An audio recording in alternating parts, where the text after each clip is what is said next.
evening, ladies and gentlemen, and welcome to the World of Football podcast. Hope everyone is doing fantastically well. I'm back after a week vacation. A big thank you to Julio for hosting the show, though we had some technical difficulties in making the stream in the first place, for yours truly had to help. Exposed. And but we're all back, ready to go. Obviously, at the current moment, it is international break, so we're going to be covering the international. We're going to be covering the international break.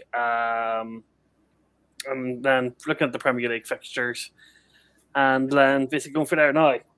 This is the first time this is the first time any of these guys have heard what I'm about to say. But basically, when I was sending these links out to people like I normally do who watch the show, there was this particular fear he didn't want to be mentioned because he wanted Reese come for him. If we have time, this particular fear has asked me to give Reese this WWE related quiz to Reese at the end of the show if we have time, because he says that he wants to really test his Reese's knowledge and finally expose him. But he's not all about. So nope, being serious. So who's that? So I said they don't want to be exposed. I can't really say exposed for what? They're not going to be exposed. They're not going to get in trouble. I mean, someone has asking a quiz. Who's asked someone wants. I'll show you on Twitter later. But basically, yeah, this person basically wants you to be quizzed, and if they send me some quiz, it's a couple of questions, and they want to see if your WWE knowledge is at least let me say this in the nicest way possible. Is it somebody that I actually know and like? Well, someone who watches your regular shows, like on your on a weekly steel chair. Suits me. Okay, that's cool. If it was some random that I had no idea, and they're like, "Well, I want to test his knowledge," I'm like, well, they just said, "Hey, Josh, I know you do a football podcast, but I really want Reese to answer these questions that I've prepared for him. If you have a chance to ask him," and I said, "I'll try and fit it into the show." You know what? I'll do my best to answer these questions. Go on then. I'm up for that. Let's stick it with football. Let's go international. So basically, what we're going to be doing is, obviously everyone knows we're in Euro qualifying at the moment for next summer. So at least we'll have some sort of football next summer. Basically, what we're going to do is we're just going to go through all the groups one at a go. Obviously, we have 4 different nations, all in this group. Obviously, Julio's home nation: Scotland, Wales, Northern Ireland. And we're here to talk about England, thank God. So basically, we're going to go through all the groups. And obviously, there's some big news because there's been an international managerial change, which obviously we'll let Reece speak to, because that's practically Reece's second nation at heart.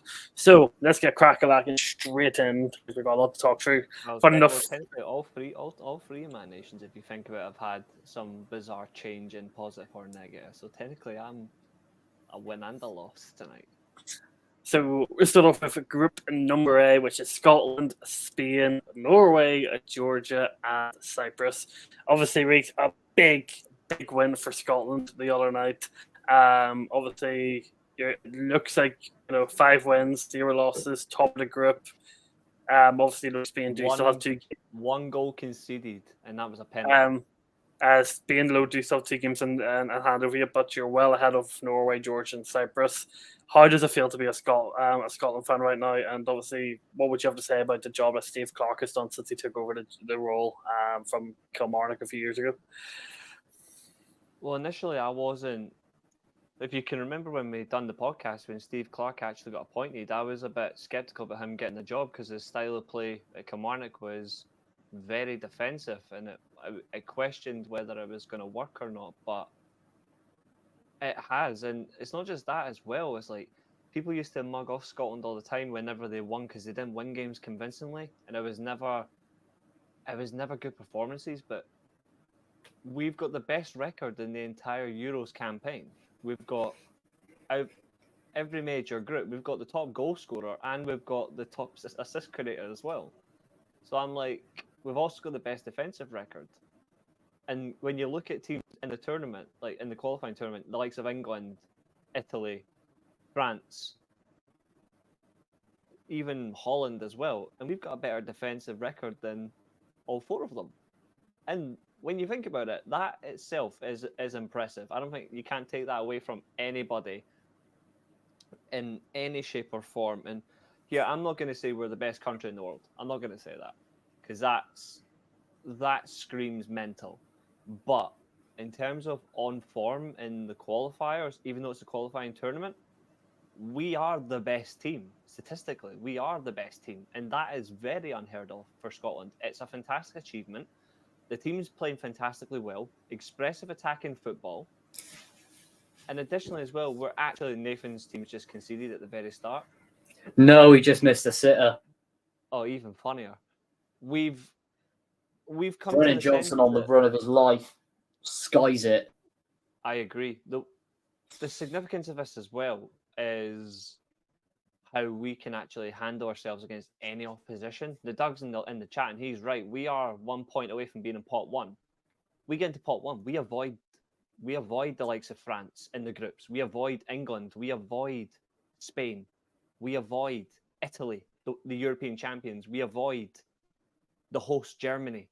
I don't care what anyone's saying. Like, it doesn't matter like how bad they are or how good they are in form. Either of those teams statistically, that's a big result for Scotland to avoid any of those if we get into that pot one position. Another thing as well, which is really good, is players are actually wanting to transition from other countries to us to play. Normally, it's us, like it's other like players from Scotland want to go and play for England, or they want to go play for Wales. I mean, I'm not going to argue that. I mean, a couple of years ago, Wales and England were superior to us in all fronts. At the moment, we're the second best country in the home nations. Respectfully, like that's not insulting or any way to take our form. We are the second best home nation by a mile when it comes to that. But on paper, if you, like obviously we're going to preview the games for tomorrow. On paper, we should be getting battered by England at home. Even our home ground, we should get battered by England.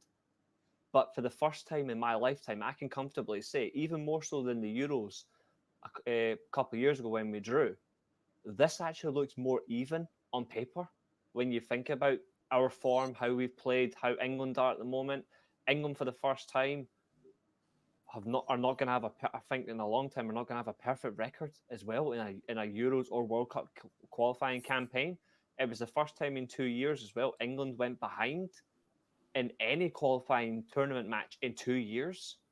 And here's another fact as well. Scotland are actually 11 games win and run in qualifying tournaments that stretches back to the last year, like the last qualifying tournament. We've won 11 straight games and we've only conceded, I think, 2 goals. And both of them are set pieces. We have not conceded an open play goal in months. Like, we haven't conceded an open play. It's most likely to change tomorrow, respectfully. It's most likely to change tomorrow. But the fact that we've only conceded 1 goal from open play this entire qualifying tournament, that was to Haaland's penalty, says a lot. It's a young, vibrant attacking team. The fans are behind everybody. I was meant to be at a work night out on Friday, but plans changed. So me and a few pals from work ended up going to the pub to watch the game. Goal, goal, goal. The fucking pub was bouncing, top floor, bottom floor, the lot. You could hear it outside. It was so great to see. And I think it's about time that the fans and the national team are actually in unison together and we're actually enjoying it. Obviously, when we got to the Euros, that was a special moment. But we didn't think that we would get to another tournament. Or even if we get to another tournament, it would be maybe 4 or 5 tournaments down the line because we don't know how much longer this team can go. But the fact that we're going to qualify for back-to-back European championships, and let this be real, Spain can win their next 2 group games, right? But they'll be a point behind us. We are still, regardless of the next 2 games, we are still top of this group with 3 matches to go, and we only need 2 points from our remaining 3 games. Name a time when Scotland's been in that position comfortably. Name a time, because I physically can't, and name a time where Scotland were this good that people actually thought, oh shit, Scotland are actually playing good football. Do we really want to play them? And now that's not being pig-headed. That's not being arrogant in any shape or form. That's just being like, when you look at the Wales team from a couple of years ago, that Wales team was underrated. They got to the European Championship semi-finals. Nobody wanted to play that team because they weren't just hard to beat. Is that the 2016? Is that the 2016? Yeah, the 2016 team. Nathan will probably remember the quarter-final against Northern Ireland then. Gareth McCauley's own goal to send them. Everybody does. But my point being, like, that Wales team was actually very good, even though it got where it wanted to. Playing good football, we're in the same position, but right now we've got so many players in different positions. that you actually think, Hoddle, where's this Scotland squad come from? And the fact that Harvey Barnes might be coming to play for us as well, that's another great coup if we land him, because that's an attacking, versatile option. Yes, I agree with a comment Yeti Boy said on my Twitter post a couple of days ago. Yeti Boy said that Harvey Barnes doesn't particularly turn up in big games. I'm okay for that, because practically every game for Scotland's a big game, so he'll get used to it. But the good thing for us as well is he's in a team that he'll actually get picked on merit, and he'll get picked on hard work. It won't get picked on bullshit and lies. So it actually feels good that he'll actually come into something that suits him really well, and it's set for him. I don't know, but right now, as a Scotland fan, it's absolutely great. And the fact we've got players that play at the highest level as well, getting into squads regularly, it shows why we are where we are for a reason. It's brilliant, and I'm proud. I'm genuinely proud for the first time in a long time. Do you have a question for you, Reese? Obviously, tomorrow's game against England is a friendly. It's a Hampden, yeah. It's a friendly, but is the country of Scotland thinking of it as a friendly, or do you think, or Scotland going into this game with full 11? I think England. I think Gareth Southgate will not play will play his first team as such. But will Steve Clarke go into this thinking this is not a friendly, this is a big derby, we're going to win this game, treat it like it's a cup final or something like that? There will never be a Scotland-England game that will be treated as a friendly. It will never be a friendly. It is do or die. It's national pride. It's absolutely perfection from an old rivalry perspective. Yeah, accurate. Absolutely, it's never a friendly, and that's how it should be. Why should an international game between rivals, whether they be local or separated, be treated as a friendly? Like, is Germany versus Poland? Is Germany versus England? Is Germany versus Holland going to be treated as rivalries? No.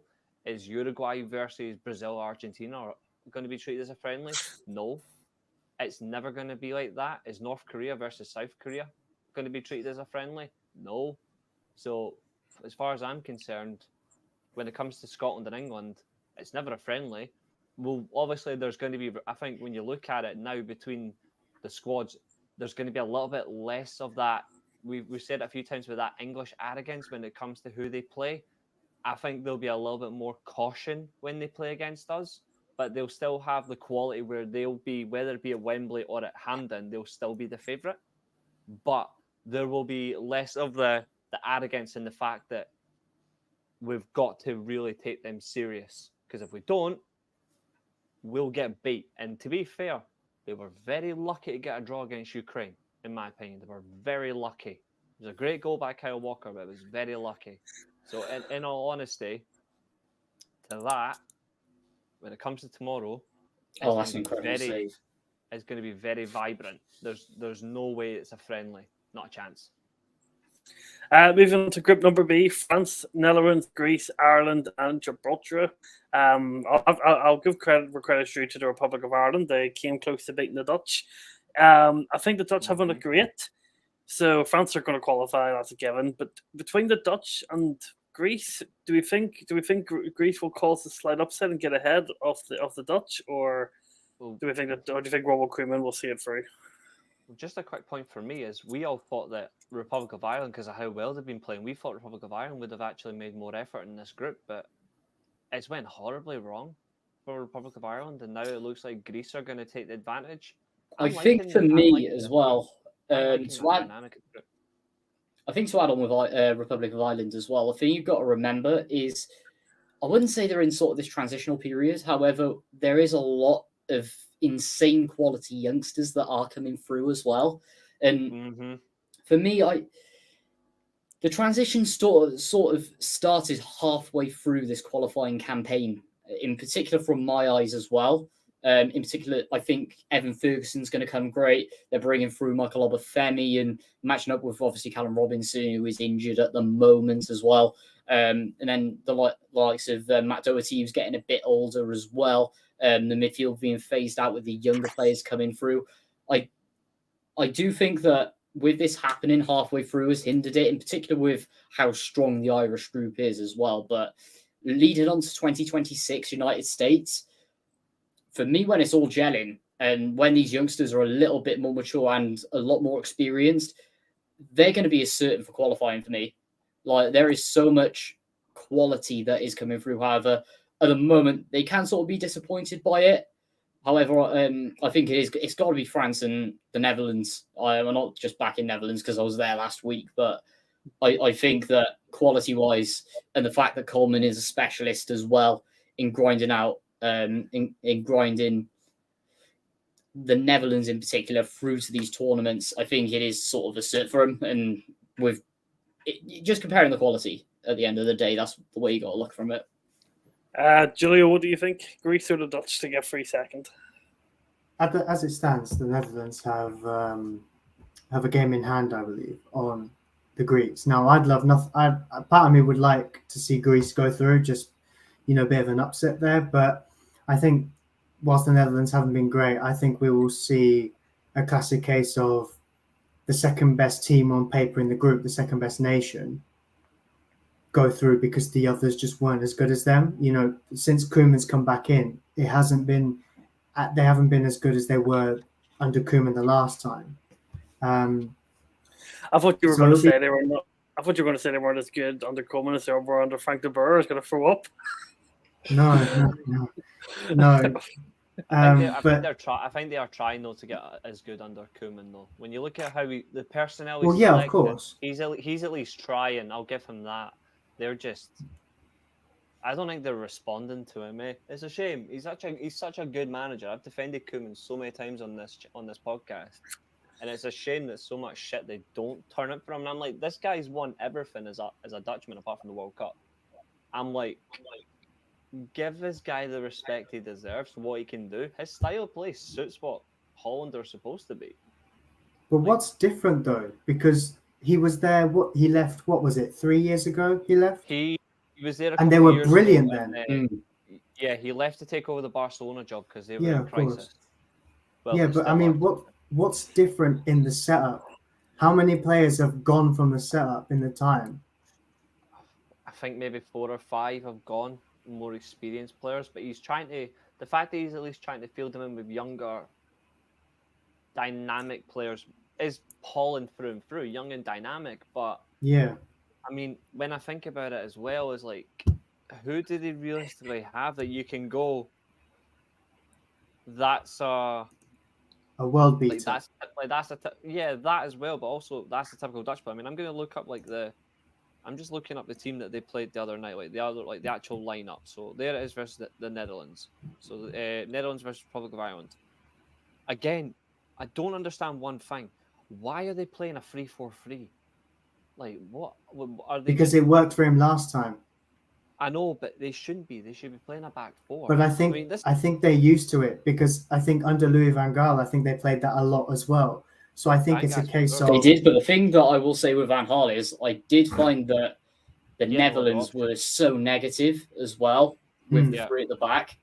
Like, for me, it's just completely anti-Dutch. They need to go to what they made famous, and that was the 4-3-3. Agreed. I mean, look at their team. This is the lineup they played against Republic of Ireland. Flecken in goal, Matthijs de Ligt, Van Dijk, Nathan Ake is a back 3. To be fair, that's balanced. I'll give them that. Dumfries and Daley Blind as wing backs. Again, Daley Blind as a wing back. That doesn't work. That's an insult. Mats Vijver and Frenkie de Jong with the midfield partnership. And then your front 3, Xavi Simons and Gakpo as the wingers, Daniel Malen as the striker. On the bench, you've got Bart Verbruggen. I think he's a good goalkeeper. Andres Noppert, Stefan de Vrij, Tijani Reijnders, the Milan midfielder who came on the second half. Koop Meiners, another good midfielder. Van de Ven, good player for Tottenham. Joey Veerman, Brighton. Wout Weghorst, who scored. Kylin Shea Hartman, Noah Lang, who I think is a very good winger.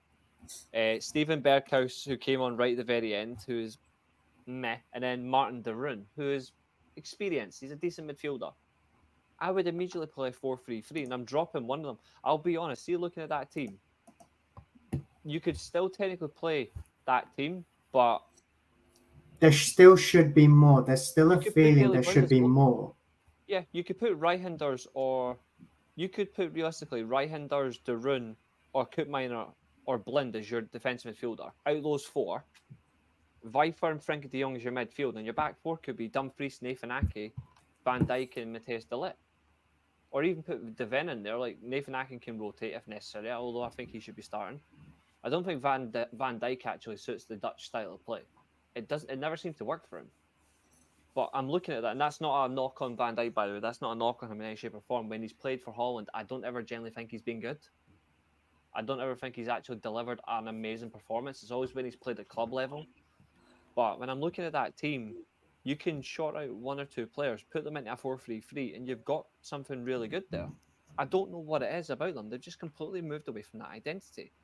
Either that or they're thinking the 3-4-3 will get them back to playing the Dutch style because they can at least have an extra man in midfield. But if they're going to play a diamond, because that's what the Dutch did years ago, they put a diamond 4-man midfield with a back three.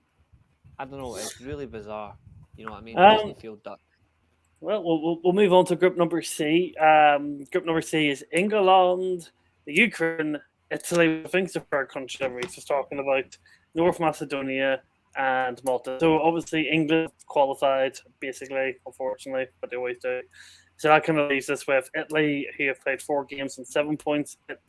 Ukraine, who played 4 games and 7 points.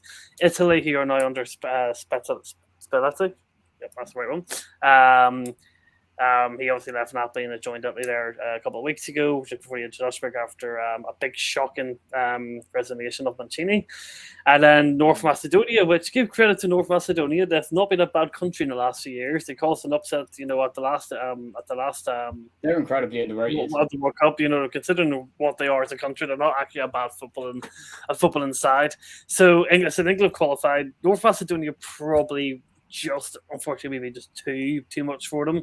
But who's it going to be between Ukraine, who are obviously not really playing Ukraine, they're playing in Poland at the moment, but they're doing an incredible job for the country given what's going on?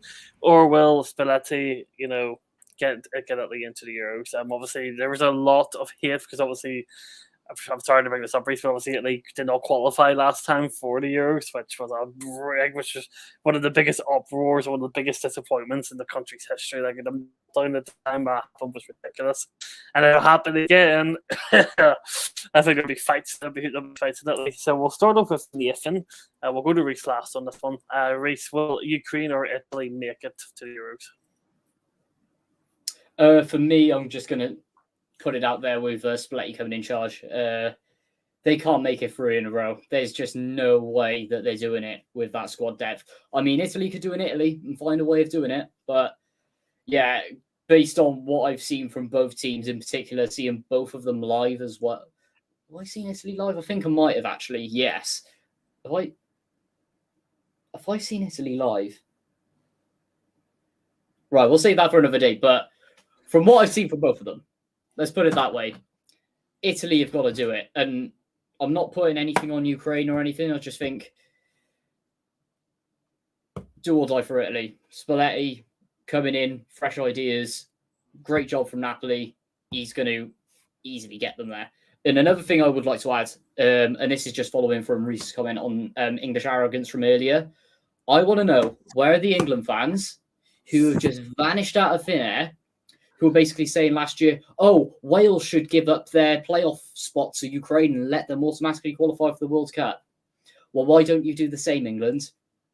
Why don't you do the same in your group? That's a valid point. I read that. I do read that. I know. Otherwise, and this goes for a lot of the English media. You can say it about Daily Mail. You can also say it about TalkSport as well. Mm-hmm. Hypocrites. To actually back up that point, I know obviously the time of the Wales game, obviously the war just broke out, so there was a lot more sympathy for Ukraine than what there is now. But I do agree, you can't say that and then completely contradict yourself. Giulio, what do you think Ukraine are likely to make it through to the Euros? One thing I will add is I totally back Nathan's point about the hypocrisy in the media. There's whether it's the players, whether it's the media, even outside of football, in the government, with the mentality across the entire country. Shit pundits as well. Has always been a sense of entitlement. Mm-hmm. And whilst Reece is slurping his drink to that, it's terrible to see all the time. I back up that point. I mean, some people will probably say, "Oh, but the Ukraine war was over a year and a half ago, so it doesn't matter for us anymore." But you know, I think Yeah, change the but it's a narrative, problem. it's over. You It's a can't problem. you can't change what you said. And another fact is No, of that course not. technically They done it's still they done going it to on us now. as well. They done it to us as well. Remember, they said that we They should did. do the same, but we got beaten on the day by Ukraine. Ukraine were the better side. Mm. Absolutely. Yeah. And I liked when I just slide another thing there, and I know everyone knows my disdain about how especially on these podcasts, when especially we're targeting other teams, how much I despise bringing in England to this, because basically we'd be copying the mainstream at this point. But Yep. I do think that the worst culprits out of all of it, and you can say it by sort of, oh, you will have this country and this country, but let's talk about England first, and then drag that on for half an hour until the first ad break. I think ITV is the biggest one for it, and the one that massively needs to be stamped out. The bias is disgusting, and it's not even through the football coverage. They do it in STV as well when England aren't even bloody playing. I'm like, I know, and that is technically, like, and that's a Scottish channel as well. I know it's insulting. Like it is Well- insulting. Imagine the uproar if there was a Scotland game or not Republic of Ireland or who aren't even part of the UK. Mhm. Although that's by their own choice and their own admission. Northern Ireland as well. Wales. Imagine any of us were playing on ITV and there was nothing to do with England, and then it was just us talking over and over, and it was during an England match. We weren't even playing, and it was just, we'll just talk about them. It'd be a massive uproar. I have another major thing as well, but I'm going to add on to this, and this is about the coverage of the matches. Josh, are you able to watch Northern Ireland free of charge? No, I have to play I have to watch it by free to play or whatever the hell they call it now. Reese, can you watch Scotland free of charge? Technically, I can, but no, like Not family- legally. Yeah, Not exactly. legally. I'm the only. It's a grey area. I'm the only one in my house with two means of access: my IPTV or Viaplay. I've got the Viaplay, so my mum and dad can watch it. It's a disgrace. We're not even on STV, our own channels. It's all on Viaplay, and I know obviously we're a little bit different because I am currently watching it on S4C. However, it is obviously in Welsh, so well, as far That's as some consolation. the thing is with my attitude with S4C, I just say put up with it. It's wrong. Like either you mute the commentary or you listen to it. But what right does it give that England isn't allowed to go on Viaplay and they stick it on ITV or Channel 4?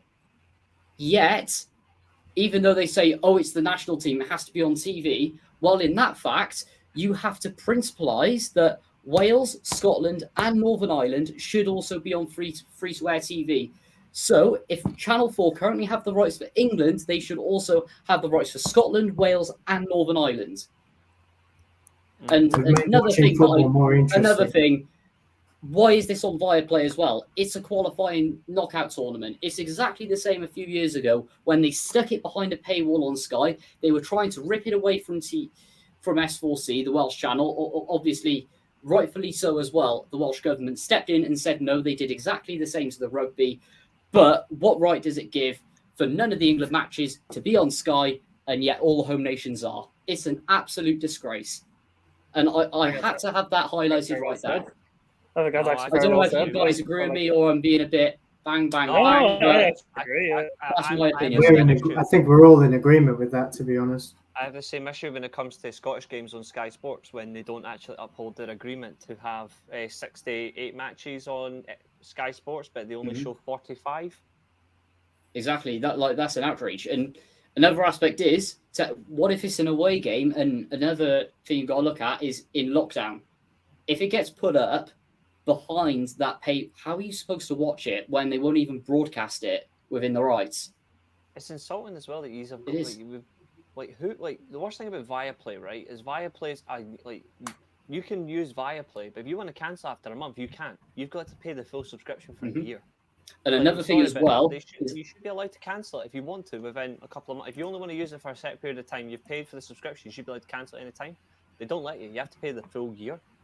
exactly. That's And wrong. another thing you've got to add as well is that Viaplay are being pulled from UK broadcast at the end of this season. And for example, the Welsh FA, who by law and because they've been made to do it, have to show games on both channels. What happens to the 5-year contract that they have just signed until the 2028 qualifiers? Buggered. It's just going to put it into a massive void. Mm-hmm. Yeah, Anyway, England all sitting pretty, all yeah. on Channel 4, biased Any- commentary. If Channel it was 4, against the home ITV, nation, STV, BBC, they've got them all. exactly. It's no right. It's to be fair, we'll come back to this later on. Like we actually should, because this is something that needs to be deep dived. Anyway, Julio, back to you about Italy, mate. Yeah, we'll come back. We'll come back to this though. With the qualifiers between Italy and Ukraine, Ukraine are technically the favourites only because the way Italy have been recently, and Ukraine are in pole position almost. Italy play Ukraine twice. There's 2 head-to-heads. There's one tomorrow and there's one 20th of November. For me, I don't know about how Italy are going to fare tomorrow. But if they click very quickly under Spalletti, I don't see any reason why they can't. They have a game in hand on Ukraine. So if they win at least one of the head-to-heads and then eclipse them with that spare game they have, then I see no reason why Italy can't do it. They can't afford to keep missing tournaments. It's beyond ridiculous. They've missed 2 World Cups in a row now from missing out. They've also had some poor performances in other tournaments. They can't afford to decide. They can't afford to just keep missing tournaments. Italy they're almost a titanic nation for football, and they just can't. Like, I don't want to. I don't want to see them miss out. As much as I wanted England to win in the Euros final 2 years ago, and I still say that England should have brought it home that day. That was the chance to do it. I still because Italy were my other team from the start of the tournament. I was like, if Italy get to the final and win it, I'll be happy. So we'll come back to Nathan now for an update, but I'd prefer Italy to get it personally. Well, I think everyone we can confirm that Wales have a celebrity will be dying tomorrow. Right. Well, Reece, I'm going to ask you this question differently because you're going to say that you're going for Ukraine. So my question is why? The reason I think Italy are going through is despite the fact they drew to North Macedonia, which seems to be Italy's bogey team at the moment, which is quite weird. You had the shock change of manager with Mancini when he quit, and he's now been labelled a defector and a traitor because he's now the Saudi Arabia manager, which is a massive shock. Why would you go to Saudi? Why? Money. There's one word: money, as Reece just said. Money. But Spalletti has openly came out in his press conference that he made a couple of weeks ago when he got the job, and he said we're either going to play a 4-3-3 or when we need to attack teams, we're going to play a 4-2-3-1, and we're going to drop a player into the 10, and we're going to press teams, we're going to dominate possession, we're going to create chances, and we're going to score goals as soon as we're ready and we've clicked. I thought that was brilliant. That's a fantastic first interview, and we've already seen how they played. Ukraine in recent years have done well in tournaments, but are they really going to finish ahead of Italy with that squad? No. The Italian squad is younger. It's fresh. It's got a manager who actually fits the style. And the shock thing as well, he's done what Mancini couldn't do in his entire tenure. He got Ciro Immobile to score a goal, which says a lot. Spalletti managed to get Ciro Immobile to score a goal for Italy. I can't remember the last time he done that. He's got the team fit into his way as well. The bench is actually very strong. I like the depth in there as well. I like the boldness as well when he said that Jorginho, Bonucci, Verratti are not involved. I really like that, even though they are 3 experienced members of the squad. He's openly went out and said they're not in the first selections. They might be in the next one for November-ish, November period of time, but they are not in the squad. I'm going with what's available to me right now. I'm going with this vibrant option. That to me is somebody who understands the role, somebody who actually is ready for international football. Unlike the Ukraine squad, which has what they've got and they've got to stick with it, they don't have the rotational options that the Italians do have. Now, obviously, Italy have missed out on 2 World Cups. but they've still got the European Championships. There's no way Italy are not going to let their European crown be taken away from them in the qualifying phase. It's not going to happen. If they're going to lose their crown, it's going to be at the main tournament, either in the group stages or the knockouts. Italy are going to the Euros in Germany. And I think depending on how well they do, Italy could end up quarterfinals as well, depending on how the group they get and the talent pool they've got in the squad if it fits. They are going. They are going. Ukraine, I think, will end up going as well for the playoffs. I think Ukraine can still go as a playoff spot, but they're not finishing ahead of Italy. They're not. I think Italy will edge it 1 or 2-0 on Tuesday night, but they'll just dominate possession. They'll just dominate the possession of the ball, and if you dominate the ball, Ukraine, to be fair, did do well against England when they were dominated by possession. They took in the first chance they got, they scored. I look at the Italian team as slightly more organised at the back. I think they'll be fine. It's just, can Ukraine do what they did? Can they get that sucker punch below? Can they get that goal that might actually force Italy to change their style? In this case, Spalletti's not going to let his style and his tactics be compromised for if they go behind. But I'm looking forward to seeing how they go, because it is a very good squad and it's young. It's got a good age in there. We'll see. But in all fairness, no, there's Ukraine are not finishing above Italy. They're not. On to the next group, which is Group D, which is the group that we're currently, which one team is currently in action in. Croatia, Turkey, Armenia, Wales, and Latvia. There is basically 3 points between first and fourth. Croatia and Turkey are both 10, and then Armenia, Wales. Oh yeah, sorry. So my apologies. Croatia and Turkey are on 10, and Armenia and Wales are on 7. But also that bears is on the final result for Wales. This is a harder one to predict. Who's going for? I'm going to say, originally I think I said Wales might go from the playoffs. I didn't think Wales were going to go through automatic. I'm still going to go with that because I think Wales have had a few problems lately. Yeah. Not that I'm trying to make Nathan have PTSD, but I'm looking at it, and Armenia are being quite an interesting surprise package in the group. They're not particularly renowned team for quality players apart from one, which is Mkhitaryan. I'm looking at it and I'm thinking that's just a hard-working side. I think they're most likely the team that's going to do it. Croatia will just walk it. Croatia will just walk the rest of the group because they've got the talent pool, they've got the style of play that fits them, and they're working to a T. So I think I'm going to go Croatia and Armenia. Rio?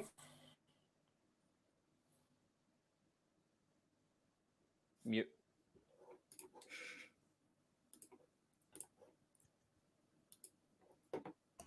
It is tough to call. I just think that Croatia and Turkey on paper have more. I'm in agreement that Armenia have been a very interesting, almost surprise package.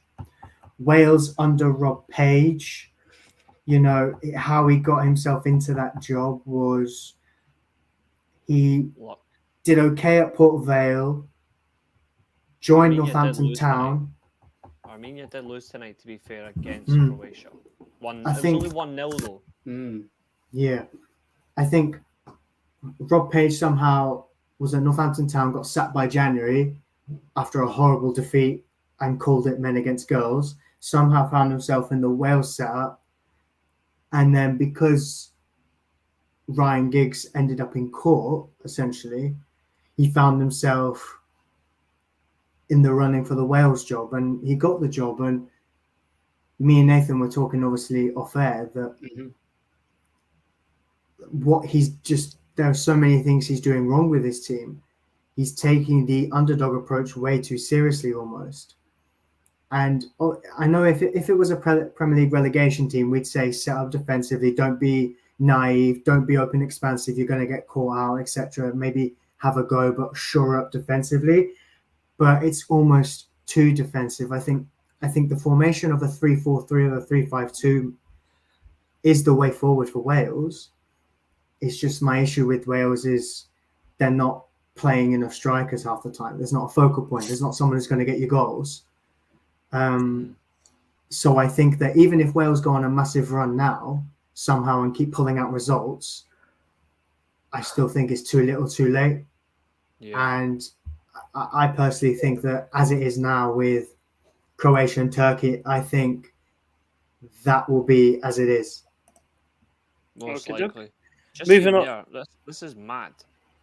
Croatia had 26 shots against Armenia, and only 8 of them were on target. That's Nice. mental. Mm. Looking at the under 21 games as well. Spain, Scotland are still 0-0, which is good. I'm happy with that. But yeah, I think there is a lot I need to mention in particular about this Wales squad. And speaking with a lot of Wales fans as well, with the way that Rob Page has been running this national team over the last few years, we are starting to dwindle back to the dark days, or as we like to call them in Wales, the Millennium Stadium days. And that is something that we never wanted to see again, when we were just drawing nothingness of crowds, underachieving in every aspect. Speed got us back up there, and it just seems ever since then, when Rob the Page, I don't know why I just called him that. Like, he literally got the job by sheer luck. Yeah. And everyone knows my thoughts on Giggs. He had to go. And the style of play was atrocious under him. But the setup and the mentality, in particular the World Cup, was dire.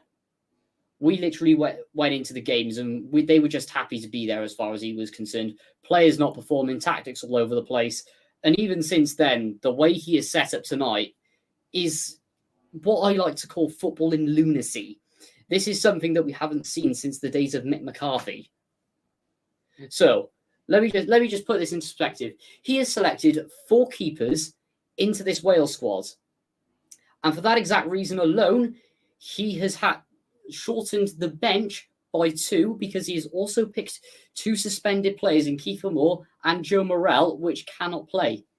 Why would you pick them in the Wales squad and leave really good youngsters, Ruben Colwell, Liam Cullen, who I know has finally gotten to the bench tonight.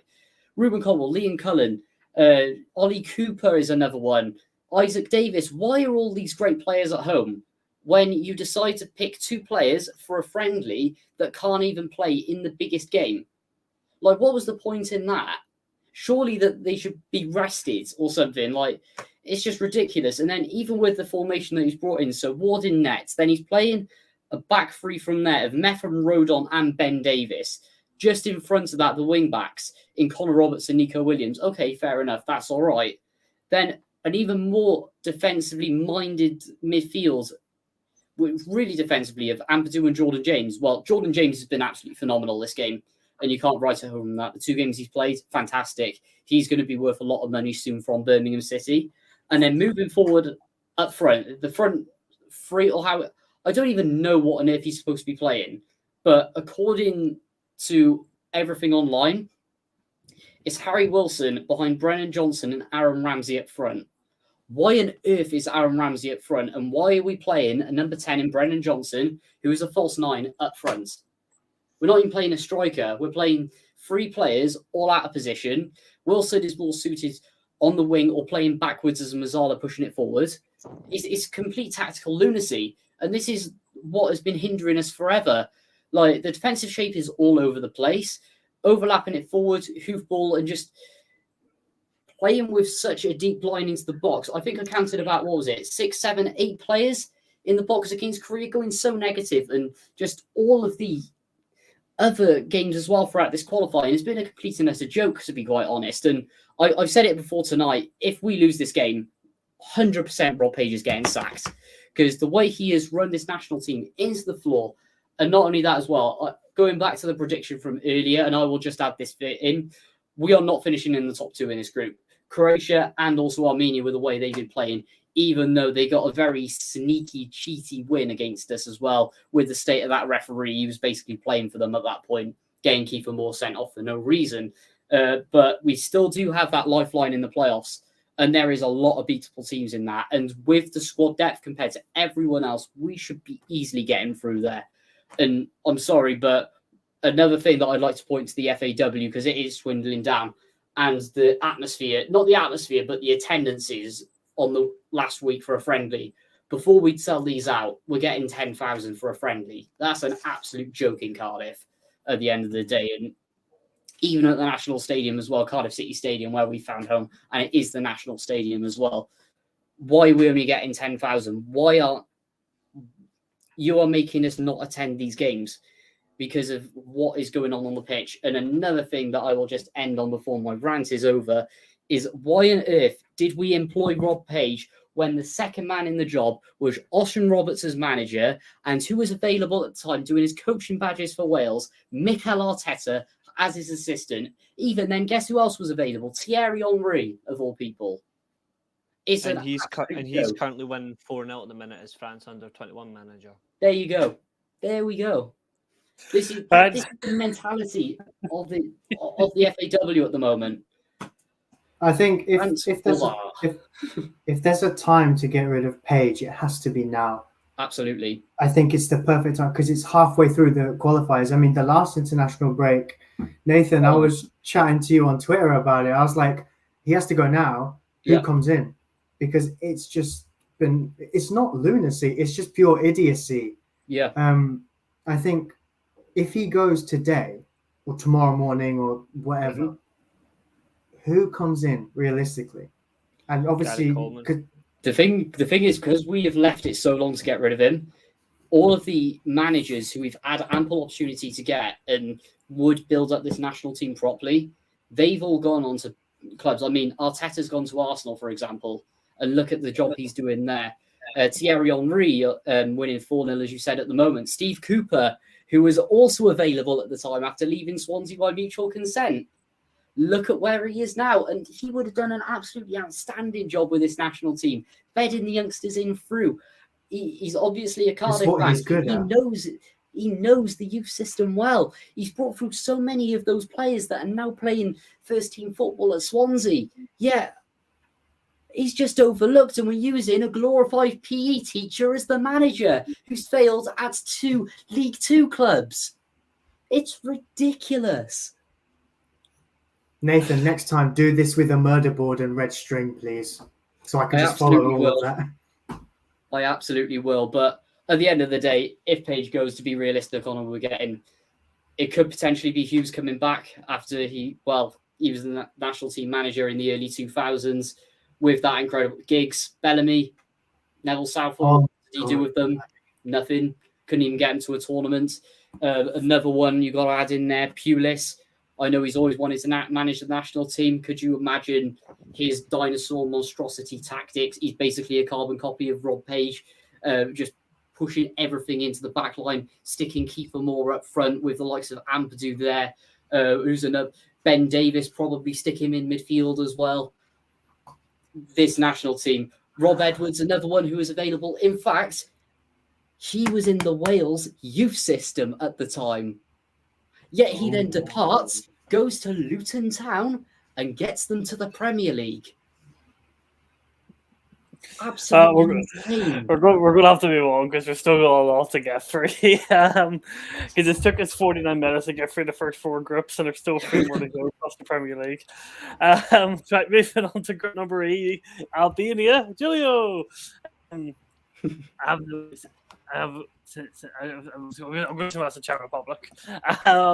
Moldavia, Poland. Can we just say Poland are a shit national team? I'm just saying, they always underachieve. They're so bad. And then the Faroe Islands. I'm only going to ask Julio about this one because we've had so much talk about the other countries. So, Julio, the floor is all yours for this one to speak about your home country. Does anyone remember the former Brazilian left-back Silvinho? Used to play for Barcelona. Yes. He is in charge. Zabaleta is his assistant. And the football they've got us playing is brilliant. We've only scored bangers in this international break. We're just hitting shots from range for some reason. They're just all going in. Actually can't finish from fucking close range. Because we've got this white version of Lukaku up front. Genuinely. I'm not even joking. That's what us Albanians call him. I won't name him for my own personal reasons, but it's so good. Listen, Czech Republic have a game in hand on us, so they could easily overtake us. There is 4 points available between where Poland are in 4th. They've got 6 points. We've got 10. We're doing great. I'm not going to jump the gun because even though we're top of the group, there's still a few games to go and it could easily go so wrong. If we make it to Germany, then I'm going for the Euros. I will be there because why shouldn't I go? Absolutely. But Like I am as well. it will be sensational if we go to. It's just all looking good at the moment. 3 wins, 1 draw, 1 loss, and the draw was only a few days ago. You know, on paper, who are the favourites for this group? Czech Republic and Poland. On paper, Poland have underwhelmed even more by their standards. Czech Republic, I think Czech Republic will be the favourites to qualify. Moldova, they have a surprise package like we are. So it's really good to see that we're top of the group at the moment. Still got to get the job done. But Silvinho, Pablo Zabaleta, you will, if you pull this off, then you'll be written into folklore, which is weird that 2 geezers from South America that both played for City are making me happy for some reason. But we move. All right, moving on to the next group, and yeah, I agree. By the way, about Poland. Poland are generally just—I don't even know why. I just don't even know why they exist anymore. Poland are that bad. They contributed to Hansi Flick sacking, but hey ho. Oh God. Yep. Nice. Okay. That's right. Moving on to Group F: Belgium, Austria, which obviously, for anybody who does not remember, Austria are managed by Ralf Rangnick. Obviously, a man special in Reese's heart. Sweden, who are literally one of the most boring international teams to watch, but they always get the job done. Mm-hmm. They literally play this 4-4-2, but they always get results. Estonia, shit, and obviously Azerbaijan, shit. So between Belgium, Austria, and Sweden, who's going through? As it is. Belgium and Austria. Yeah, Sweden in the playoffs. Yeah, same as it is. Belgium are winning the group under Tedesco. They're playing some good football in a back 4. It suits them really well.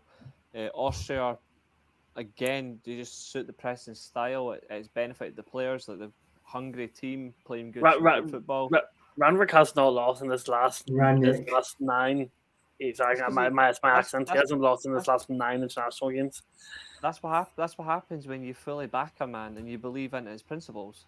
You see results, whether it be club football or international football. You buy in, you see what happens. He's not lost in 9 games because he's a good manager, but people make you believe that he isn't because they're blind sheep. But he's done well in that ground, so I fair play him. Sweden, I don't think Sweden are boring at all. What I think Sweden are just effective. They just play effective football to how they play. Because let's face it, they don't have world-class players anymore. They've got Anthony Elanga. What are you talking about? Like, they don't have world-class players anymore. Their best players are 30-year-old that plays for Leipzig, and that's fucking Emil Forsberg. But they've still got some quality players in there anyway. Like, Kulusevski is quality. Elanga is decent when he plays for them. They've got some decent strikers. Lindelof is a decent centre-back when he needs to play for them. The problem for Sweden is they just play the effective football, but at times they don't get it up a level where they're going to go and be decisive. I'm pretty sure they've got Isak as well. I think Isak also is also Swedish. Yeah, he's Swedish. But when Sweden used to play really exciting football years ago. Now it's just win at all costs, and I understand that, but win at all costs isn't always going to do you favours if you're being humiliated by teams that are playing better football that's actually creating chances when they don't create chances. That's been Sweden's downfall for about 5-6 years, maybe 7 years. That's a big problem for them. But unlike Austria, who have got a specific style of play and it's benefiting them, Belgium have got a specific style of play that actually suits them. For Sweden, it's just win at all costs. And it's not helping them when they don't look... Most of the time, they look second best. They look third best to just like the wind blowing past them. That's generally how bad Sweden are, but they've got some good players. they should theoretically be doing better. They should theoretically be doing better with the talent they've got.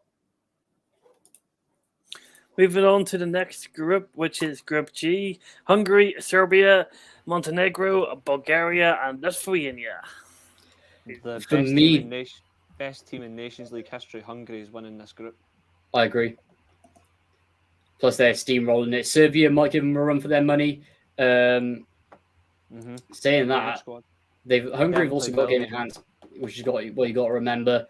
Bulgaria can't see them getting anything. Lithuania can't see them pushing through. It's going to be their game that'll decide who's finishing bottom and who's finishing fourth. Montenegro pretty much set for the playoffs. Yep. Hungary and Serbia are just going to walk it. Hungary are just absolutely amazing in the Nations League. They're best team in the Nations League by far. Consistently playing well, promotion after promotion. Funnily enough, that's what we do as well. We don't get relegated, unlike other nations. But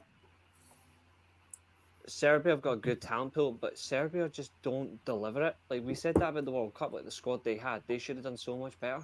Realistically, they didn't. But Hungary are winning this group.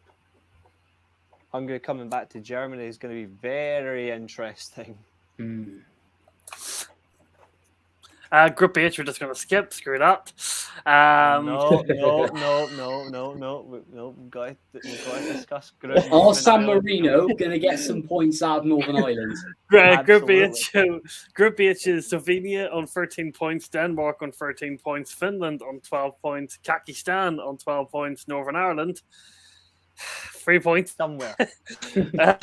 One win and 5 defeats. That one win being against San Marino, and then San Marino. Yeah, poor San Marino, bottom. Kind of suffering down there. All right. I'll say a quick piece in Northern Ireland. I normally don't speak because the host still matters, but it's my home country, so I suppose I will say something. First of all, getting rid of Ian Barraclough was the right decision. I think there was a lot of similarities into what Nathan said about about Rob Page, which related to Ian Barraclough. He was just a man out of his depth. He's failed at club level. He only got the job because he was the cheap option. I was basically there. It was right to get rid of him. We did it. We there was a bit of fortune at Michael O'Neill. Obviously, then got sacked from Stoke City, so we got him back.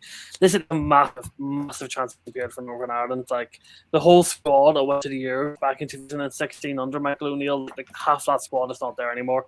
You know, Michael McGovern, Craig Cathcart, Stuart Dallas, Ollie Norwood, Josh McGuinness, Connor Washington, Paddy McNair, Stevie Davis. Johnny Evans, Cal Lafferty, like the list goes on. Like even the likes of Johnny Evans, he's not a regular anymore. He's Manchester United fourth choice centre back. Cathcart is a championship player, doesn't start for Watford anymore. Stevie Davis, as Reece will know, is unfortunately injured. He's also, Dallas funnily enough, truth be told, Stephen Davis is also the most capped British player out in all home nations. He's the most capped international player in home nations. Ollie Norwood retired from international football when Sheffield United first got promoted to the league because he wanted to focus on club football, being in a top flight, one of the best leagues in the world. So, listen, Michael O'Neill has got so much work to do. Now, there's so many potential players. I think goalkeeper's a big issue for us because Peacock Farrell has not been that great for the country. I think there's a lot of issues. Now, Reeks will probably know Connor Hazard a fair bit. I think Connor Hazard has the potential to be the number one, but Michael O'Neill's got a lot of work to kind of in that position. Centre back, there's some young ones like a lot of people will know Jamal Lewis. He had potential, but then he got left in the Newcastle squad by Eddie Howe in January when he took over. Didn't touch a ball for 6 months, and then I think at the moment he's at like a League One or a League Two club on loan from Newcastle, not really playing. Daniel Ballard, if anybody knows his name at all, he's been really, really good for us. He was at Arsenal Youth Academy that went to a League One side. He's been good. Shay Charles from Manchester City. He's not at Southampton. He's a really, really good young player. Striker, there's a few. We keep using Josh McGuinness and Connor Washington, but I think their days are done. There's so much, for this Northern Ireland team is in such a transition, and I think the group reflects it. One thing I will give credit to Michael O'Neill for, and I think all of you would agree with me if this was your country. The thing that I respect about what Michael O'Neill's done, he's looked at this and gone, right, we're not going to qualify for the group because of our situation, and we haven't won our first couple of games. So he went to Slovenia away from him, and he went away to Kazakhstan. But he didn't go there and play, this defensive football. He went out. It was a free-flowing attacking team, a young team going away from home, trying to get a win and a bit of confidence. Yes, we lost. Yes, we conceded goals, but did we score goals? Yes. Did we put in effort? Did we show positivity? Yes. So, he's going into these games now not trying to sit back and take a 1-0 win. He's going out to these games and saying, right, we're going to attack these teams. We're going to give it our best shot. We're going to take positives and build from there. So there's a massive transition period at Northern Ireland. He's literally he left to go to Stoke with an experienced core squad, and he's came back and he's literally working with a whole bunch of 22 new players, maybe other than Johnny Evans and Cathcart, and I'm sure. I've got to say it's impressive that he's done that really as well, considering the expectation was there when he came into Stoke in the Championship, and I do think that he was a little bit of the instrument of when Stoke were in that period of managed decline as well. But the way he's come back to Northern Ireland and the way he has approached it, as you've just mentioned, is really refreshing. And even with the question mark, the massive question mark hovering over, I think it's Windsor Park, isn't it? With a massive question mark that is hanging over there, I think he's made the best of a bad situation. And if you do get, for example, the odd gem or two that does come through, then I think he's going to exploit that and use it really well. However, the bounce back from the very dire end tenure to that Stoke role, it's fair play to Michael O'Neill, but yeah, transitional periods, and he's handled it now well, and he's not done the likes of, say, for example, a Rob Page and just completely obliterated the lot. Yeah, he's working with.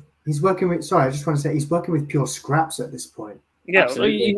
In compared to what he had. So yeah, 100%. He's working from having 2016, he had 11 players who were all playing at club level.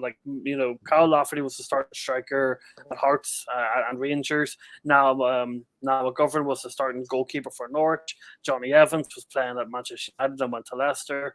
Connor Washington was the first team goalkeeper. Josh McGuinness wasn't really playing, but he always just turned up at international level, especially at that point. He scored the goal against Greece at Windsor Park to send us to the Euros. Gareth McCauley, Reece will know Gareth McCauley very well as well. He was great player. Not international level. He's literally scored a winning goal against level, just club level. He literally got you to the semi-final single-handedly. So, yeah, it's a transition. When we actually drew this time, Michael O'Neill was announced as the manager. We actually thought we had a chance, but Slovenia, Finland, and Pakistan have actually been much better than what we initially expected when the draw was made. So we definitely were a little bit out of our depth. I'm a little bit annoyed with this, and I'm hoping when next international break comes around, and the next one is actually late October, start of November. I'm pretty sure. We'll have home games against. I think we have home games against Denmark, and I think we're away to Finland. Last international break of the year. So I'm hoping there's some positives. But talking about the actual group itself, literally all the 4 teams in Slovenia, Denmark, Finland, and Kazakhstan are basically all on 13/12 points. So he's going through. Kazakhstan and Slovenia. Denmark not making it to the Euros. Okay. Oh, I said Denmark in the group. Sorry, Denmark and Slovenia then. But no, I've been impressed with Kazakhstan. That's why. They're very good. Kazakhstan have been a qualifying tournament, I think, ever. So I think if they don't make it, that's a damn shame if they don't make it. Slovenia notoriously make Euros anyway. Denmark consistently decent side, so all round. I'd like to see Kazakhstan go through because they've actually played really well in this entire qualifying tournament. It'd be a shame if they don't make it. If they get there from the playoffs, then that's not a bad thing. They deserve to go though. They deserve to go. What do you think, Gillian? Go on. I think the top 2 stays as is with Slovenia and Denmark. I think there's just way more experience being in these kind of positions, way more qualification experience and more tournament experience that'll just help them get over the line. And I'm going to say Kazakhstan through the playoffs. I would like to see them go through. That's no disrespect to Finland. I think them being so close to the top as well is an achievement in itself. You've got 2 teams on 13 and 2 teams on 12, but I think Kazakhstan will just have enough surprise to make the playoffs. And Nathan? Slovenia are topping, definitely. It's just what they do. I think Denmark, they're going to end up coming second, as is now. Kazakhstan, I think, will pip them into third and remain, and they'll go into the playoffs straight off. I think Finland are going to have a nasty end to the qualifying campaign. They might actually lose points against Northern Ireland, I think, as well. Northern Ireland in fourth place and then fifth, obviously, and it's just a certain at this point, in particular for international football, and that is San Marino. He said fifth. There are 6 teams in the group. Fifth and sixth, sorry. So Group J, Group I, is Switzerland, Romania, Israel, Belarus, Kosovo, and Ardonia. I'm going to say I will stay how it is. I think Switzerland and Romania will make it through. Anybody disagree? Will Israel sneak in? Israel are a good footballing side, to be honest, with some decent players coming through. I think Switzerland, with a lot of their youngsters coming into their prime now, obviously weaving out the likes of Granit Xhaka and also Xherdan Shaqiri, allowing your Zacharias and stuff to properly come through now into their prime. I think this is the ideal time for them to top this group, get them into the Euros, and see how they go from there. They've been in a consistent member of the last few major tournaments as well, that I found. Romania, I think they'll keep up their positive stance, also a regular in the Euros now as well. They'll claim that second spot. Israel, I think they're going to have a dominant showing in the playoffs, I do think. And then it's just a case of where you go. Belarus scoring a lot of goals.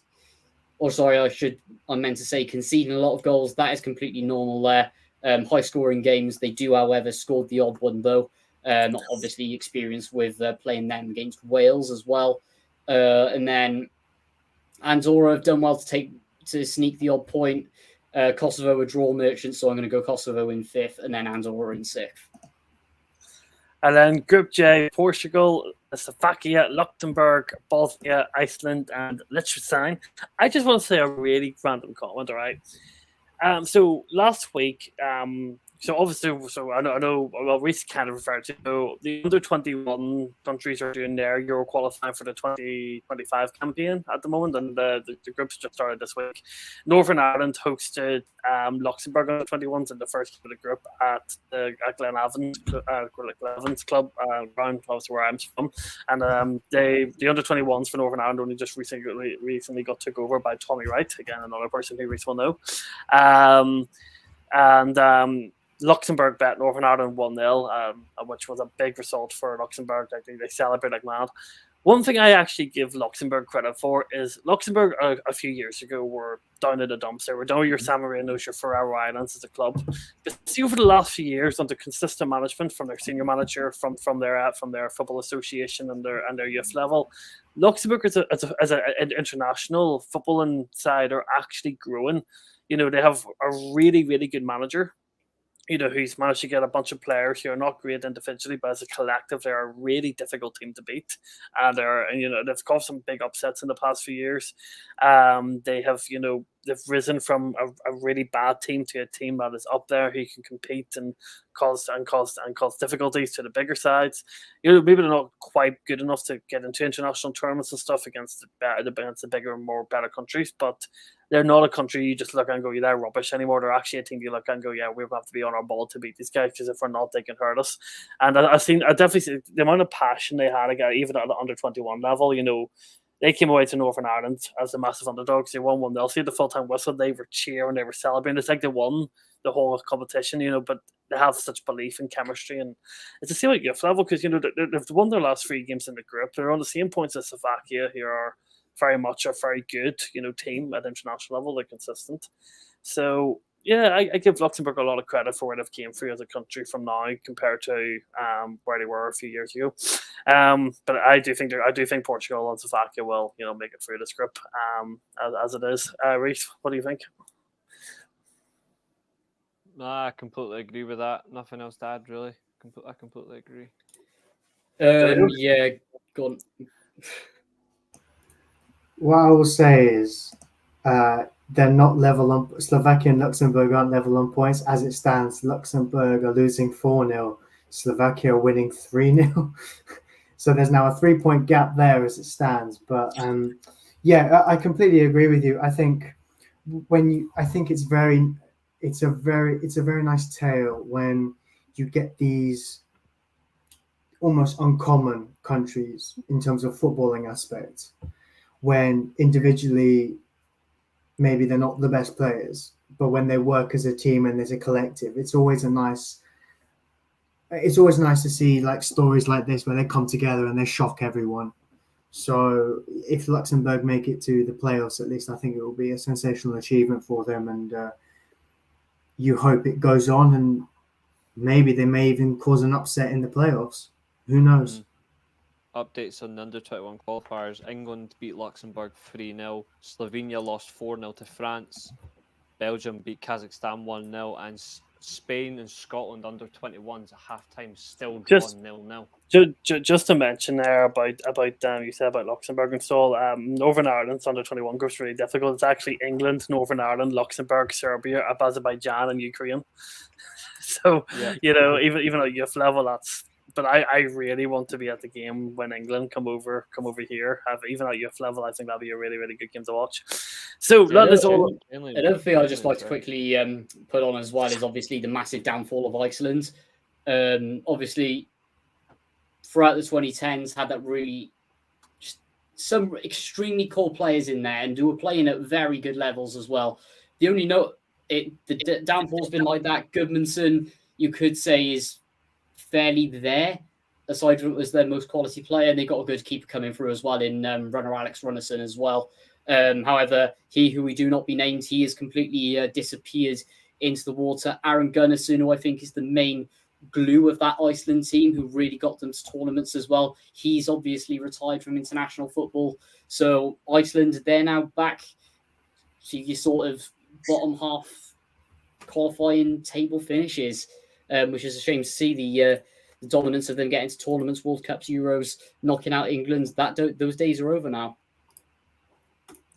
Right, so we're now going to change our track onto the Premier League. We're basically going to just do some quick fire predictions to make up for a bit of time, because obviously the internationals we're into more depth than I thought. Are we saving the sack until the end? I take it. Oh, so actually, to be fair, why did I miss a group actually? No, Germany are automatically qualified. Oh, all right. Oh, because they won the. Okay, fair enough. I guess my apologies. I was really confused there. Yes, we'll save the second for last, because that's probably the one you're going to go into the most in depth about. So we'll save that one for last, because I know you have some very interesting comments about that. So yes, we'll definitely save that for last. So we'll do the Premier League, and then we'll do the Premier League. We'll talk about Cardiff, Derby at the weekend. Touch on Rangers and Celtic. Do the second, and then Reece can have his week quiz, and then Gillian, Nathan, you can either hang around for it or head on. So let's start off with the predictions for the Premier League. The half-12 kick-off, the one on TNT Sports, if you're based in the UK, is Wolves and Liverpool. Surely Liverpool are going to hammer Wolves if you're looking at the two teams' form, or has Gary O'Neill come up with a tactical genius masterclass to get Wolves anything out of this game? No chance. Win. Yeah, Liverpool getting all three points there. Yeah, 3-1 Liverpool for me. And then next one is Fulham and Luton Town. Fulham. If Luton are lucky, I can see him possibly getting a point. We've seen before in these sorts of games as well, especially when Fulham were in the Championship, offered a lot of goals. I always tend to find Luton are definitely scoring at Craven Cottage. Probably another Carlton Morris goal, but I think Fulham will just edge it. Great. I've got 1-1 draw. 1-1. Luton Town's first point of the Premier League campaign. Julio? Fulham will just edge it. Just edge it. I don't think Luton Town's going to give him a game then. Well, Reece, I think he'll get something out of it. Will Sheffield United get anything against Spurs? No, they're getting pummeled.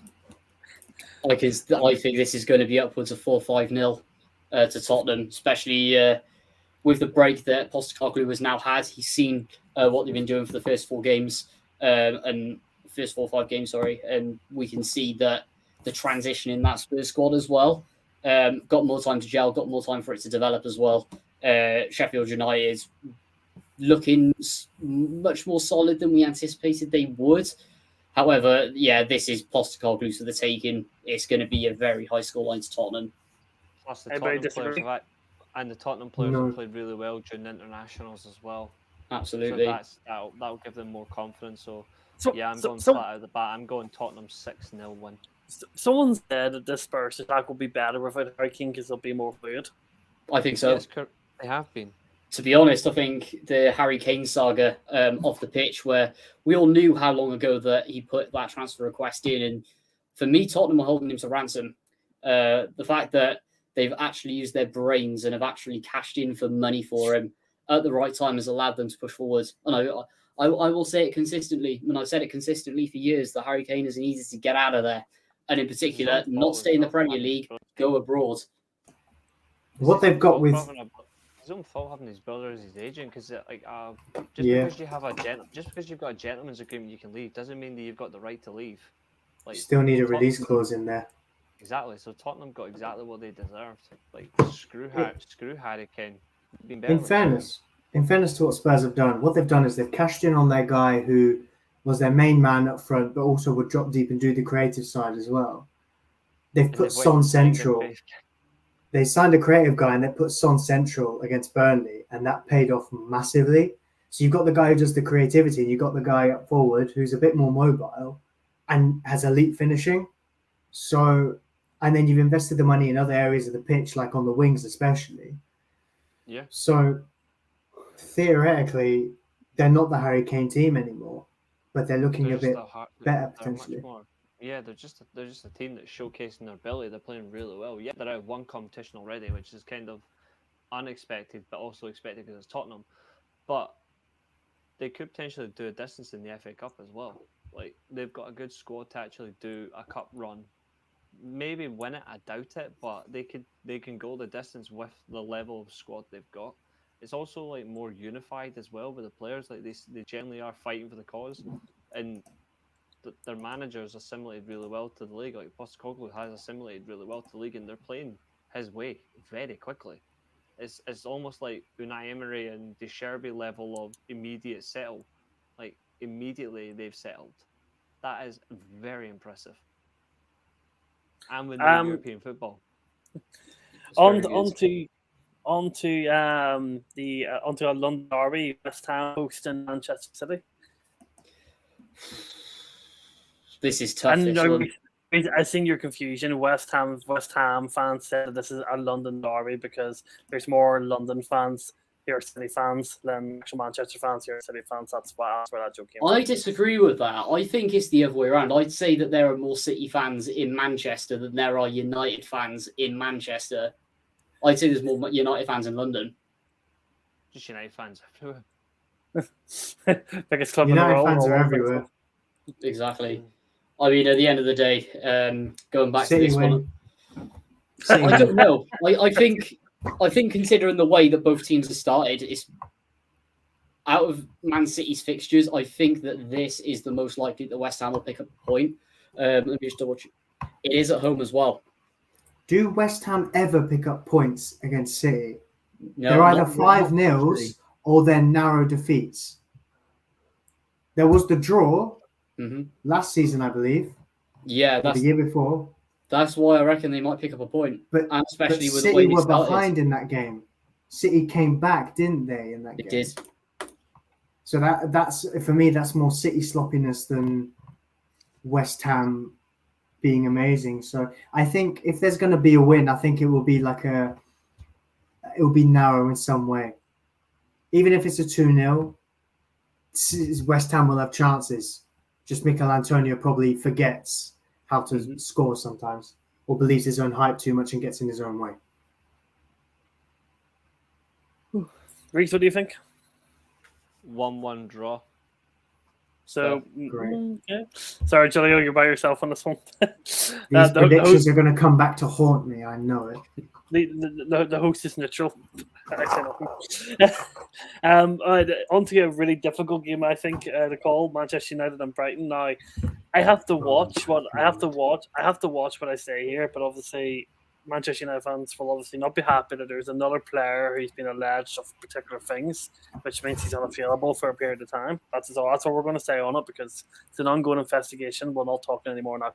But the fact is he will not be available, which affects Manchester United's attack because he was actually playing quite well. And obviously, there's another player in that position who maybe went out of line with the way he reacted to Ten Hag's comments. I don't know, you can hear blame Ten Hag speaking about him publicly or for Jadon Sancho's reaction. Julio Rishi comment on that if you feel free. But Brighton are obviously a very difficult team, but Manchester United have a very good home record under Ten Hag. So one sort of has to give. What do you think? Yeah, we do have a good home record, but Brighton were very good against us last year. They have a good squad, although they haven't particularly started this season overly well. I mean, they've had some decent performances, but they haven't started it as they'd have expected. We, on the other hand, haven't played well any game.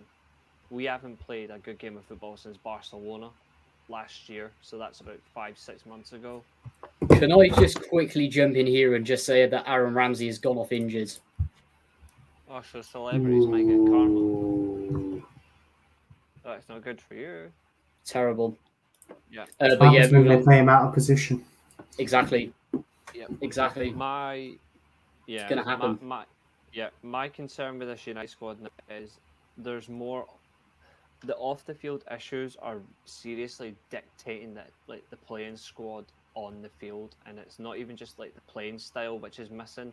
It's actually trying to separate the issues from actually playing football, and it's dictating how we actually work as a team because it's like the last time. It's click and click and click. My biggest concern is which players are actually playing for the manager, which ones aren't. I think there's several. I agree with the manager's statement about Sancho, because obviously Sancho we've discussed briefly. I agree with the statement. I disagree with the timing. I think that is very Mourinho-esque. That's what cost Mourinho his job, was doing it publicly. He should be doing it in-house where it can be done without the media getting their 5 minutes of fame in. Because it's normally 15 seconds of fame, but the media get 5 minutes because they're absolute leeching bastards. But Sancho has at times delivered some good performances, but he's also not been consistent in the squad. I think it's time that Ten Hag just does. To be fair, Ten Hag should just do exactly what Arteta did. He should just put his hope and faith in specific younger players in the squad, even if it's week after week where they could be at risk of burnout or they could be at risk of being exposed.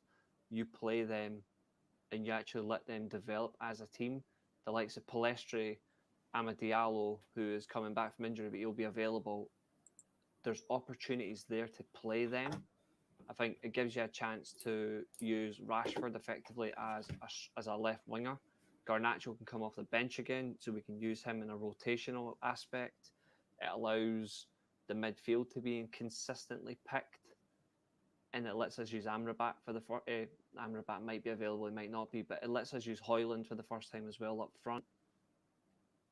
In an effective way, starting wise. Obviously, Martial started the last game, but there is an opportunity for where Ten Hag should just go, right, most of the squad is tried and trusted, is experienced players. Let's actually go for a younger model and let's just try and build a younger competitive team that's going to play the style of play we want to play. Otherwise, we're just going to get exposed. Brighton, on the other hand, can lose a player to injury or lose a player to suspension and they don't change their principles. It's the same style. I mentioned it on last week's show for United where you can lose a couple of players and the style just goes out the window. You shouldn't be compromising your style because you don't have certain players available. Your style should be, no matter who plays, everybody plays the same way. That is not translating on the pitch. That's something that has to be rectified from the manager. If he doesn't, I said on last week's show, it will cost him his job. I think it'll be a very close game. obviously I want us to win, so slight bias, but I think it could end up being a draw. But I'm still going to tip it in the favour of my team, but it's going to be close where you look at it and mistakes are happening too frequently in this United team as well. They need to be cut out. I'm hoping Amrabat's available because we need presence in the midfield.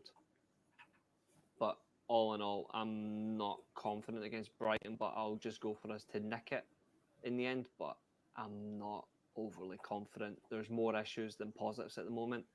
And that, as I've said before, with the more issues than the positives, it's having a direct effect on the team.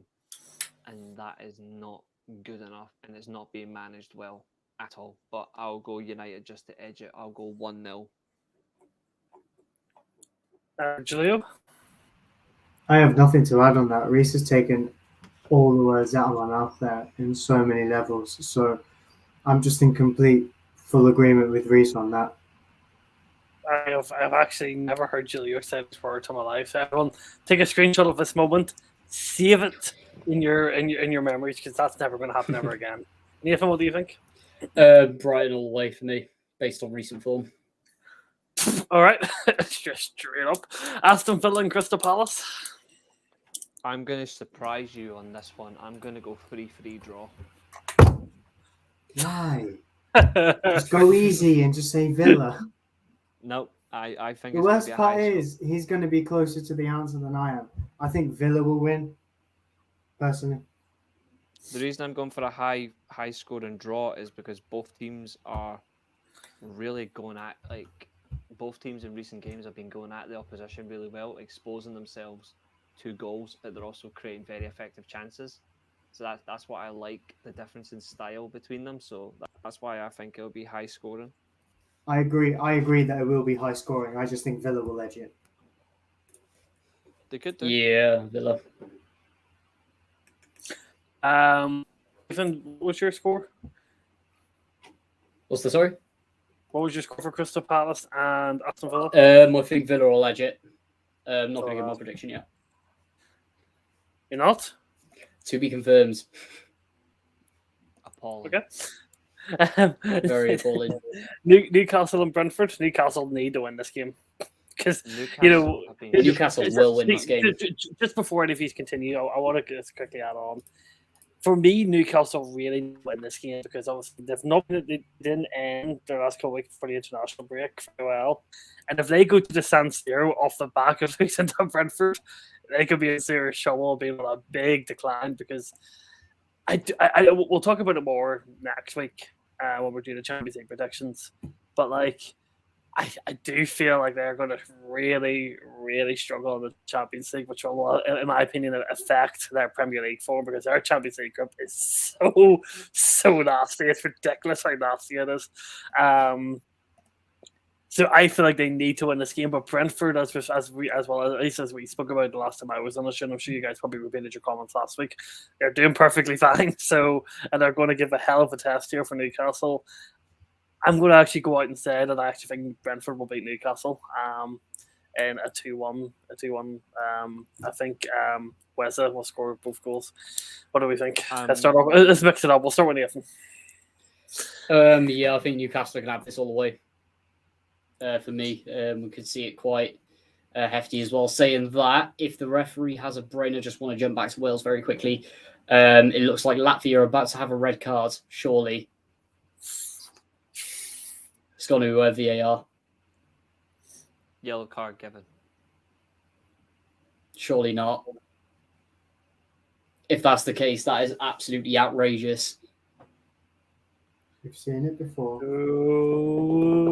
Drum roll. The prophet has. Is this referee thick or something? Allow me to do this. Unbelievable. On this podcast. Unbelievable. A championship winning prediction. Reese, just wear it for the rest of the show. Deal. Until you have to talk about Germany. Incredible.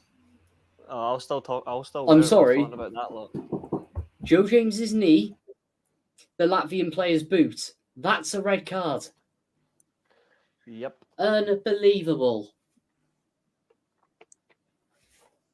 absolutely clueless. Anyway, moving on. Yeah, for me, I'm going for a score draw. I haven't been impressed with Newcastle since the start of the season. I don't think they've played any game particularly well, and it's even funnier that they tried to claim that the Brighton game was Brighton's cup final. I'm sorry, but Newcastle aren't a cup final for anybody. A cup final is Man United. A cup final is Chelsea. A cup final is Arsenal. A cup final is Liverpool. A cup final is Manchester City. Newcastle are not a cup final for any team. And also, Newcastle had a cup final last year. What happened? Oh yeah, they got beat. I'm like their online fan base, vast majority have become so arrogant, and I'm like, I know United fans are arrogant at times. Liverpool, Man City, Chelsea, well, most of them. Chelsea, we all have arrogant fans, but Newcastle have become so entitled, and I'm like, what has happened to them? Like, where does this come from? They've got a good squad and they've got a good team, but Jesus Christ, I think they're world beaters. They're not, and their Champions League group is exactly what I said was going to happen. For all their arrogance, for all their talk, they've got the hardest group. Music to my ears. Music to my ears. 1-1 draw, though. 1-1 draw. Julio's back. What do you think, Julio? We still on Newcastle, yeah? Yes. So I'm very tempted to say Or reply a to 2-2 Newcastle draw. fans, right? I'm very tempted to say a 2-2 draw, but if there is a winner, it will be Newcastle. They can't afford to lose. They're not on a. Granted, they've played some tough opponents, but they're not on a good run at the moment. They need a win. I think if a winner's likely to come, I think it's Brentford. I just the way Brentford have been playing recently, like they're getting goals from everywhere, and Mbeumo's been absolutely brilliant since the start of the season. I think if a result's to happen, like a win, I think it would be Brentford personally. Next game, Bournemouth and Chelsea. I think Bournemouth are going to beat us. I think it will be a draw. I think it'll be a draw. To be honest, well, we've seen it with Iraola, especially in Spain as well. We said it time and time again. Likes to get the points out of the big boys. That's how he gets them. How he got Valenciano up the league. So it's going to be exactly the same scenario in the Premier League. It's also the fact that Bournemouth are just a really big bogey team for Chelsea in recent years. Exactly. Reece, what do you think? I think differently. I actually think Chelsea might. I think this is a good time for Chelsea to finally start getting some results. They've been a little bit mixed in the league since the start, where they've played well, but they haven't actually won games, or they've had chances they just couldn't convert. The only chances where they actually got them, where they took real advantage, was against Luton Town. Against Liverpool, they played okay, but they weren't great, and that was a pretty boring game between both teams. I think this will be a good game for Chelsea to finally get on track. I'm actually going to go slightly different. I'm going to go 3-1 Chelsea. 3-1. Reece, I actually like you. Interesting. It's the one time I actually like you. Julio? Draw. I'll take a draw. Anything but a loss. We'll do the Chelsea. The one thing I will briefly ask you: do you anything to understand this whole like Poch obsessive of playing Chilwell as a left winger? Because it's really annoying me. I think the only reason you're playing him as a winger is because your other wingers just aren't available, or they aren't in form, and you've got no other option. I want to start Mudryk. I want Mudryk from the start. That's what I know. There's a lot of work because I feel like he just needs to run a game to actually get him a bit of confidence. He has a lot of work he needs done on him. Mudryk's already in the form of his life. He's about to star in his next James Bond movie. I think when you look at your team has some good players in there, but like, I think you play your team. Like Sterling should be every single game on your left wing. I think there's two things. I think one, the whole situation around Chelsea is very similar to what I said about Northern Ireland in terms of the whole squad. It's just completely different and inexperienced. The only difference is there's just a different manager who hasn't left and came back. And two, I think Pochettino's pre-season plan was all based around Njoku. And since he got injured, Pochettino's had to completely redo the whole system. Hence why this free at the back system has just randomly appeared, because he had this whole set 4-2-3-1 or like a narrow midfield with Njoku. Pochettino's done okay before in the back three. I just think it's as you said, it's the makeup of the squad, it's the availability of the players. Like, if you are going to play a back three, then ideally you need to play. Well, you've got numerous number 10s. You could easily play that or a 3-4-3, but you're not playing enough wingers. I don't know. I think you've got a lot to get around. I'm just not sure if you're getting there.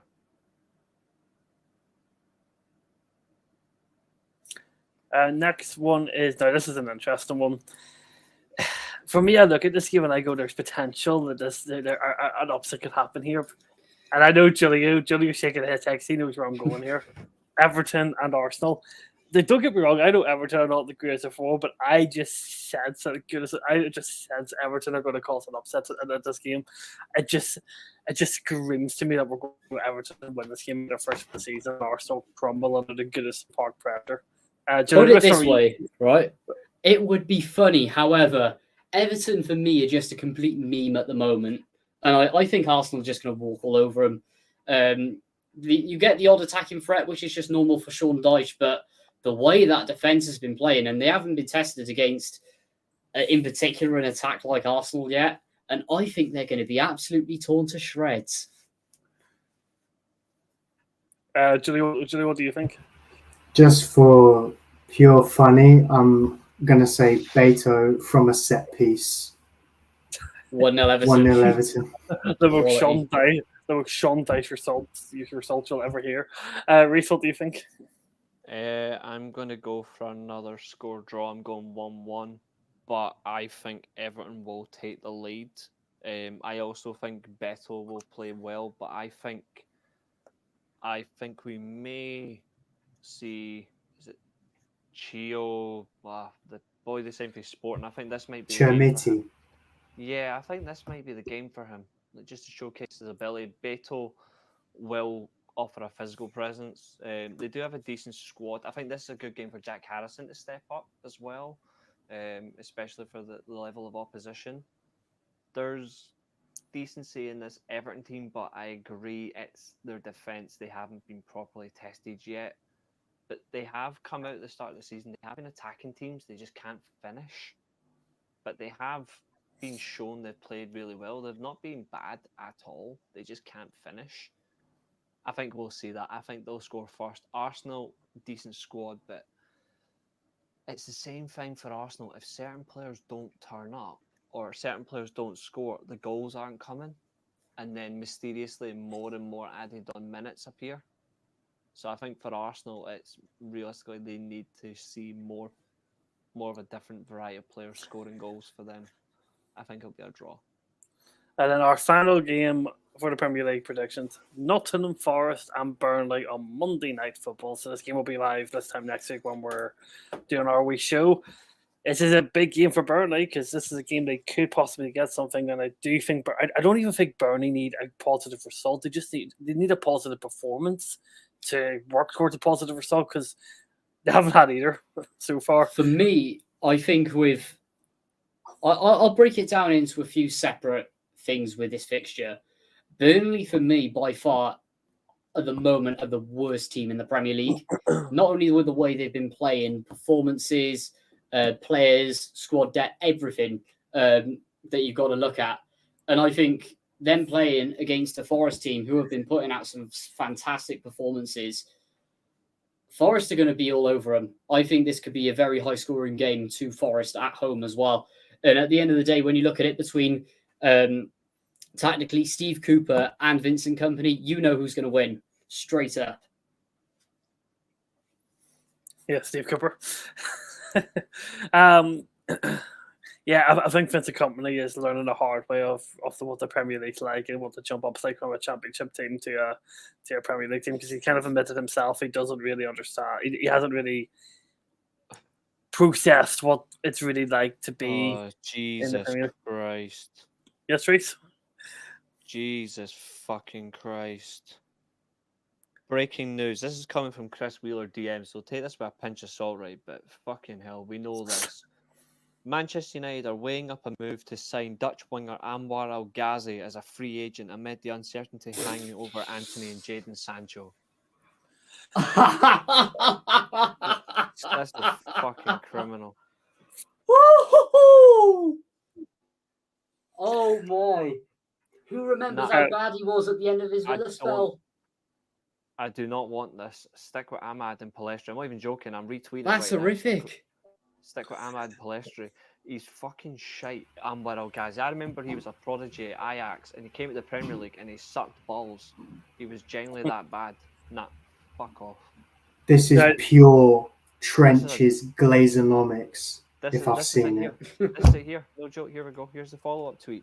Anwar El Ghazi left PSV Eindhoven by mutual consent last week as like offers from Saudi Arabia, but Man United could give him a return. So could give him an opportunity to make a Premier League return. Well, that's your opportunity right there, mate. Fuck off. Not Forest Burnley. What's your prediction?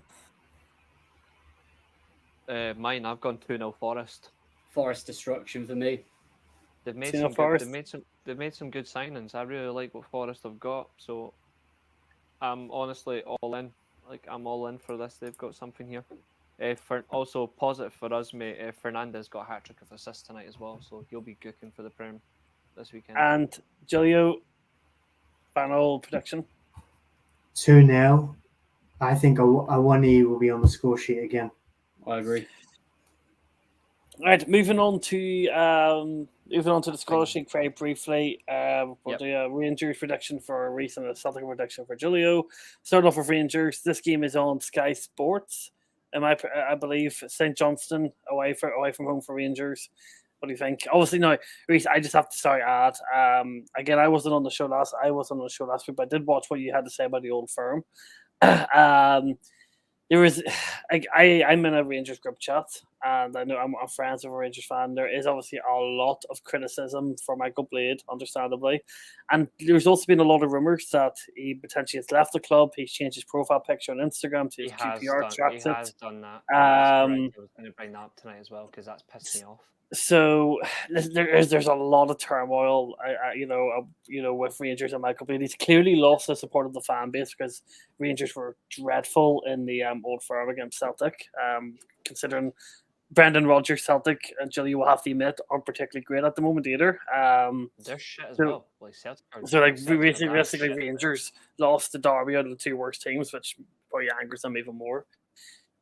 Johnson away, though, you should be beaten, but. Like, what do you think? Obviously, if Michael Blade loses this, he'll be gone, but will he lose it? Even if Rangers win this game 3-4, 5-0, still sack the bastard. Like genuinely, still sack him. He's not good enough.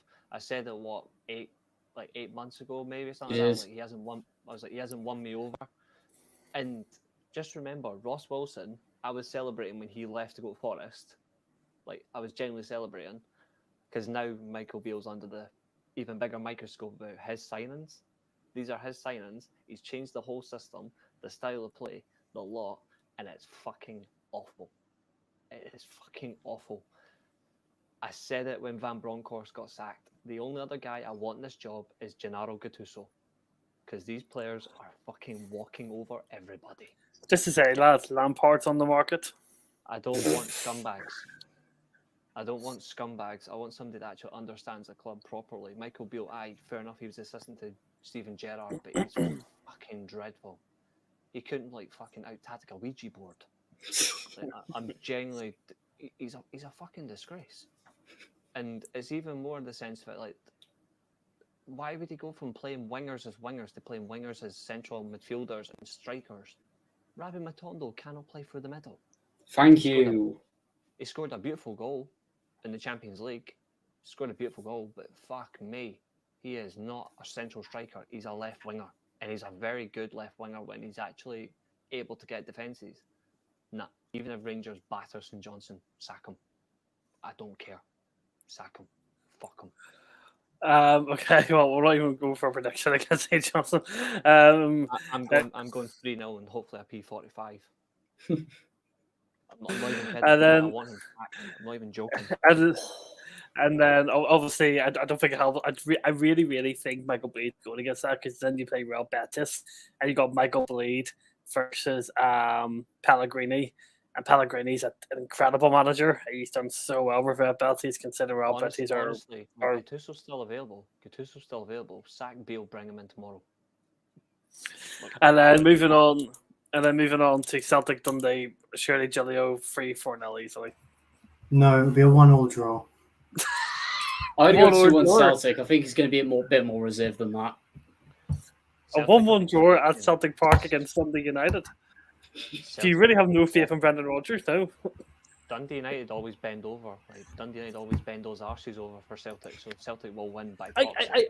I know you had a tight game against Ross County, until you took the lead the second time in the game, but surely you smacked Dundee at Celtic Park. Now, to be fair though, adding with Ross County, that's just a Marky Mackay masterclass. Come on, man.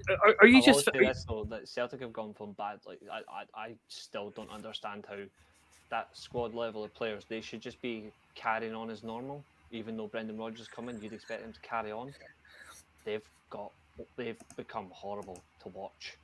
They are genuinely not good enough. They were lucky against Rangers. I said it last week. They were lucky. Let's be real. Put your bias aside. Like they were very lucky to win that. It should never have been a Celtic win.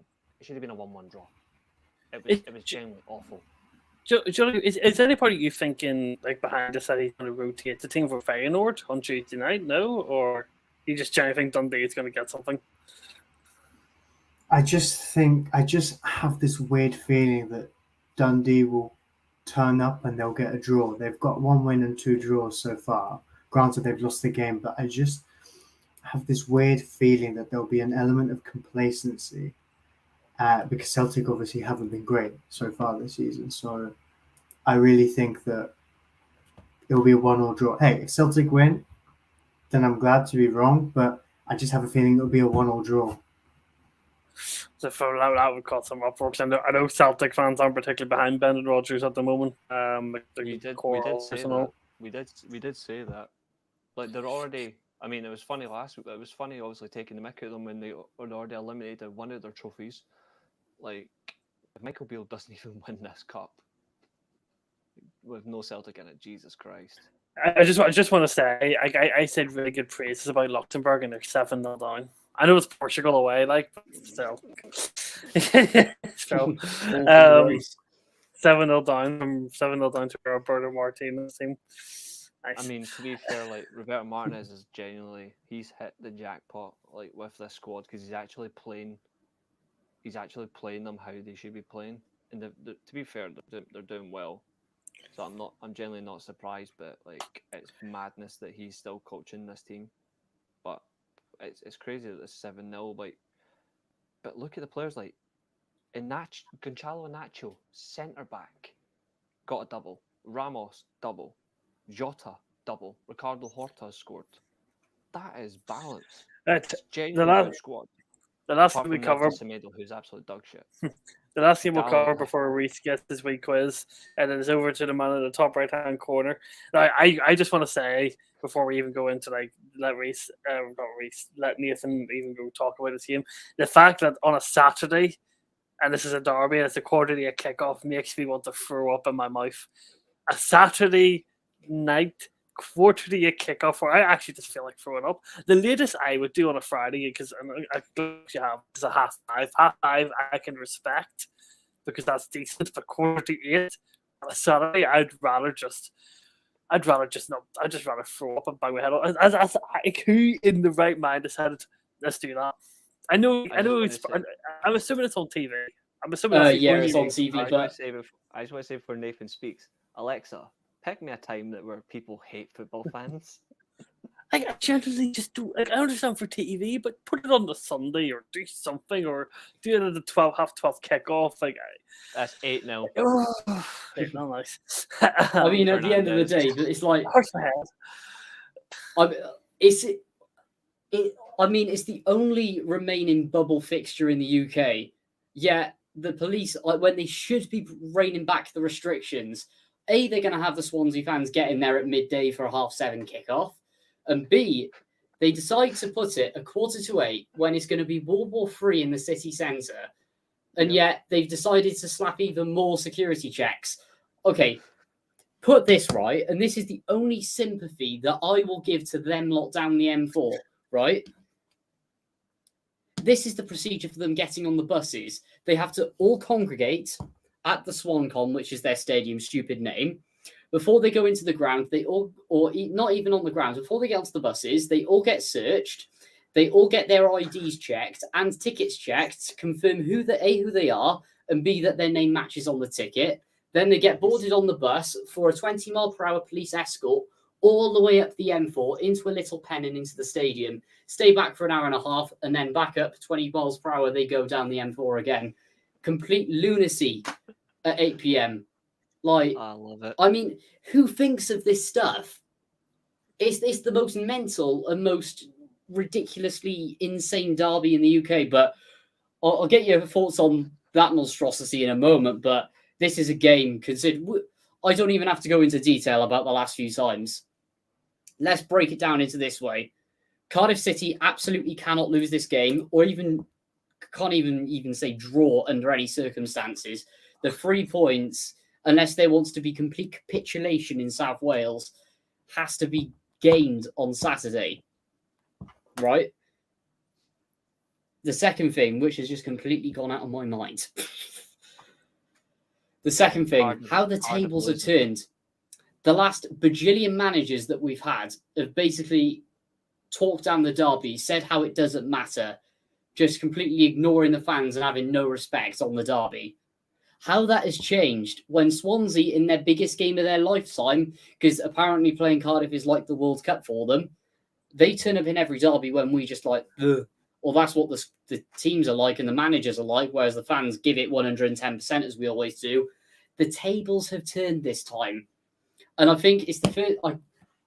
I won't even say it. Well, I kind of will, but touch wood. I know it's probably going to come back to haunt me. It will. And I will just end the preview here for it. Cardiff go into this game as favourites. You're definitely losing 3-0 now. So Swansea 4-0 away at Cardiff, Nathan. Just next Monday's Nathan. How's he feeling? Exactly. I mean, it's going to come around. Well, A, I have a rant about Wales again, and B, that I have another rant about the South Wales derby, which just seems an every 6-month feature. Like, there's two things that are certain every 6 months in your life, right? You end up at the dentist, and it's me having a rant about Cardiff City losing to our local rivals again. I mean, at the end of the day, we're the biggest club. We're their capital city. Like, we should not be losing every single game to them all the time.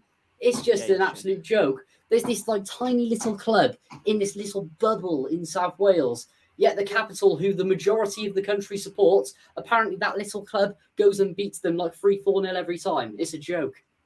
But I think this time we're going to have it. But I'm just going to let you guys have it. Coming into it, it looks like Aaron Ramsey.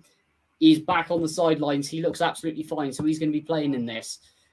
This squad is so much different from the last couple. I want to know your guys' thoughts. We're actually above them, is another fact as well. But let me know what you guys think. Right. Let's begin the dissection of Cardiff. Let's begin. Where'd you start? Which Liam?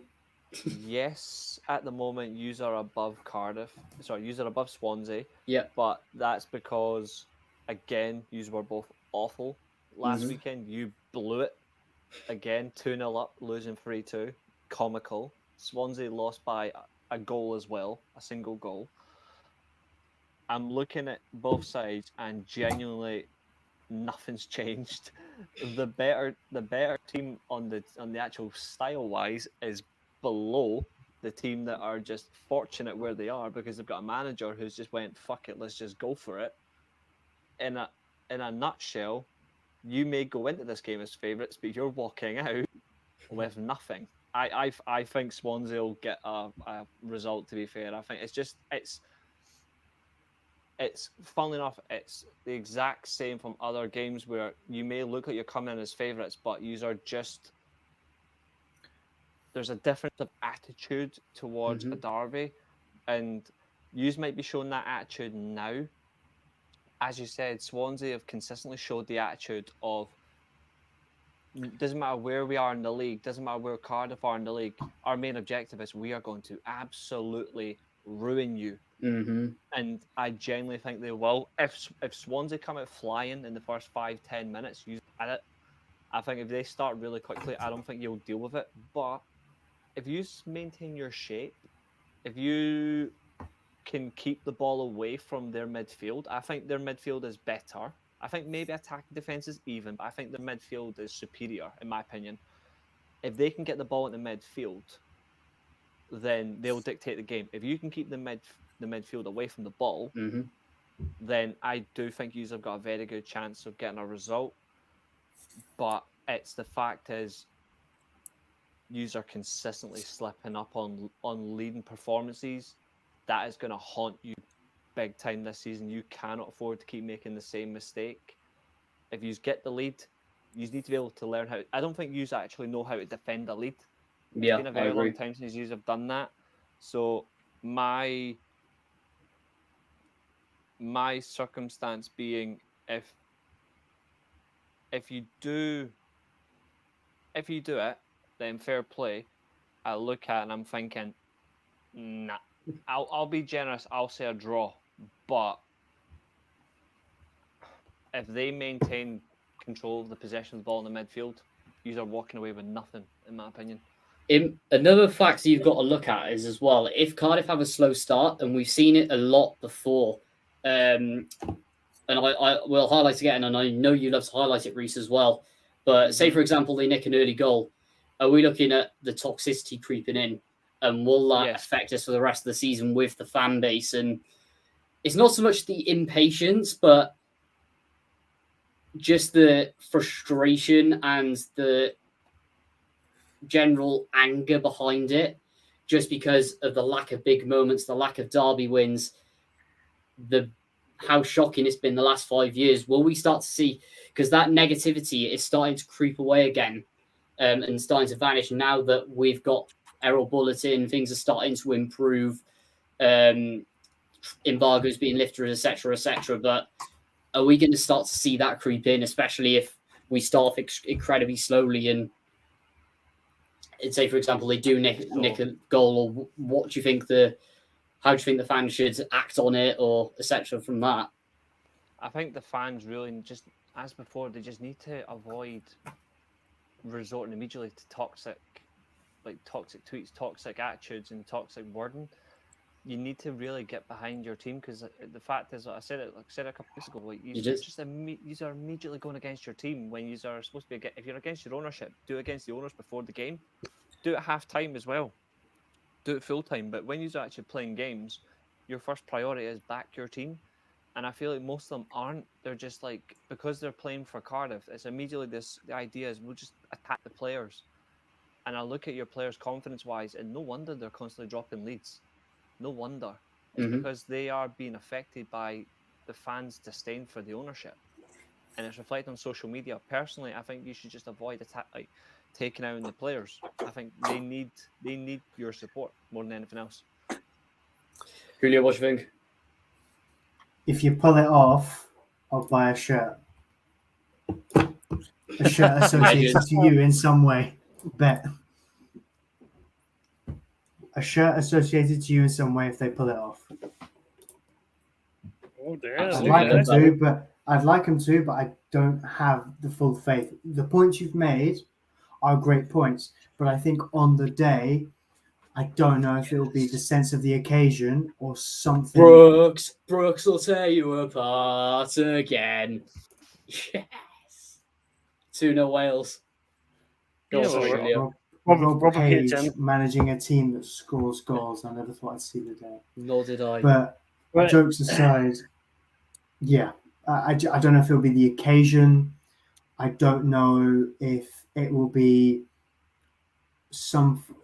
I think they'll crumble. I think there will be an element of crumbling, but I couldn't tell you what it could be. It could be Swansea being good. It could be the occasion. I know our friend Errol at Cardiff has experience on these big games, but the players don't. And I think that maybe the next game, I'm going to call it the Liberty because that's the name in my head. I'm not going with whatever else they've decided to call it these days. Maybe they'll be better on that game, but I think this time around it won't be. Another thing, Yeah. before I just get quickly to Josh as well, I'll get the jinxes there out of the way. The only 2 times I remember, and this is actually the first time since COVID that has actually been at our place first, and there is a decent record from there as well. And since the Cardiff City Stadium has opened, every time it's been an evening kickoff, we have won the game. And in addition as well, when we play at the Liberty Second, we have also won the majority of the games there as well. So that could play into our favour, but I'll probably just jinxed it. Josh, take it away. What's your prediction? I actually think because of the positivity around Cardiff and the fact that they're in a good position, I think Burnley's fit because obviously what you just said, but obviously hopefully Aaron Ramsey's okay. Mhm. I'm going to go for a 1-0 last minute winner for Cardiff. Oh, yes, please. The absolute limbs in the stand. Don't Well, worry, before- we'll all be here next week, or I'm having the rant of my life anyway. So Well, we'll just before push it that way. Before we wrap it up, Julian, Nathan, you don't have to hang around for this, but Reese does have a bit of a mini quiz to take. Now, this is not on football for anybody still wants. This is Put it this way, Josh, I'm joining in. I was tempted. This is a bit- tempted to assault the German DFB as well, but never mind. I am doing this quiz. Right, with so this person has sent me what they want to ask. You know, to put it into easy, medium, and hard difficulty. So, and he just said basically, you guys select what category you want, and then Nathan is. Sorry, just Yeah. watching that whole thing.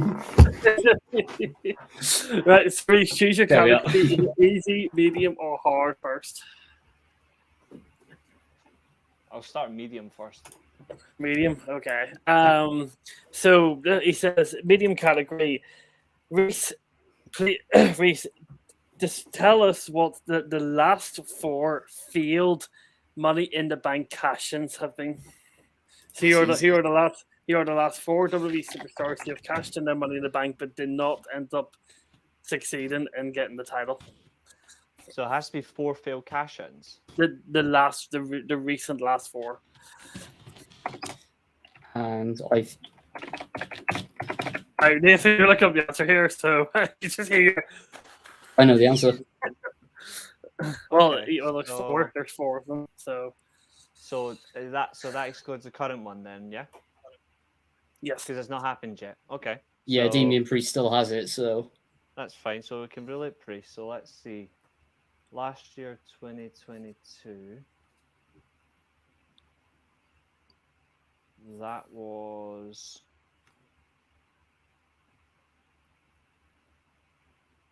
So is this? So remind me again. I ask: is this if they failed or if they were successful? so they're in recent WWE history. There's been 6 total field cash-ins.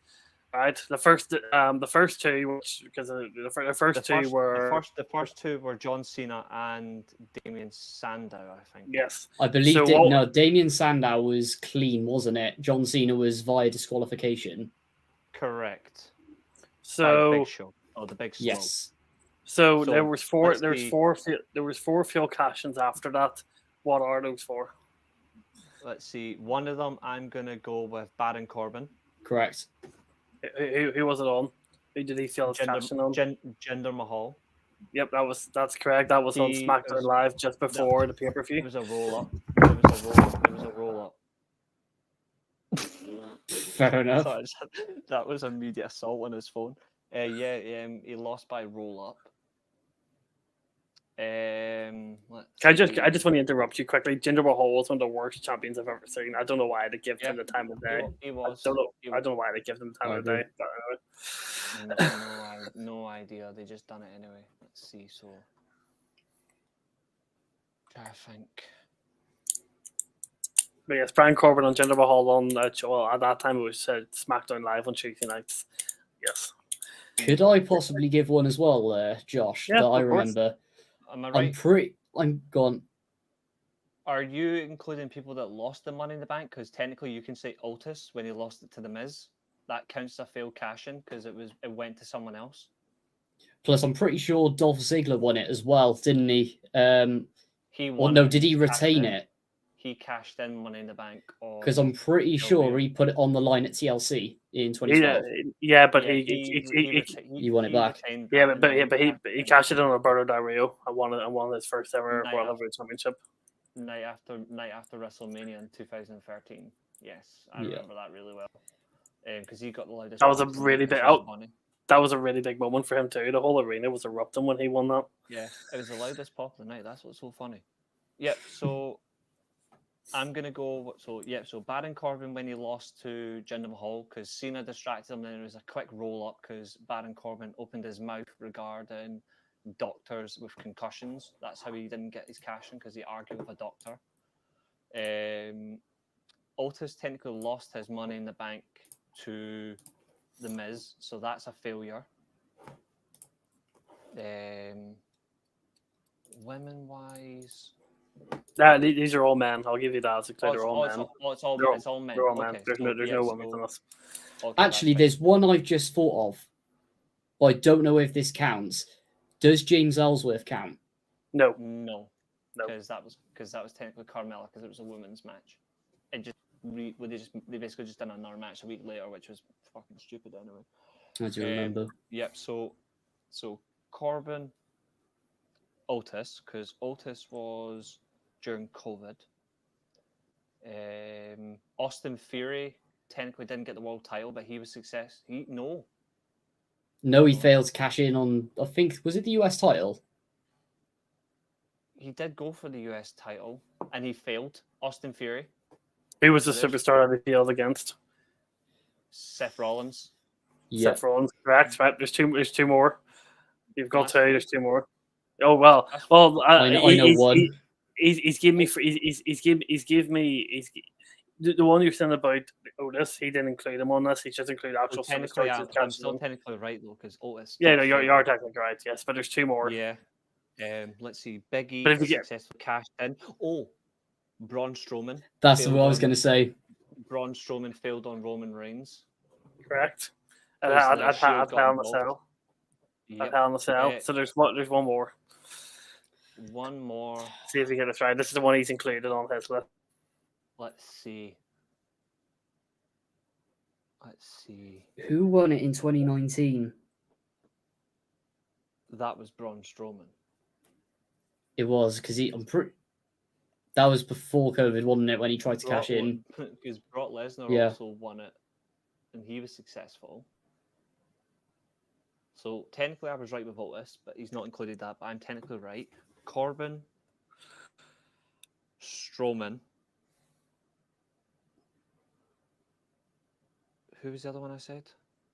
The other ones I've said. So I've said Otis, Strowman, Corbin, Austin Theory, and just trying to think recent winners. So Priest, Theory.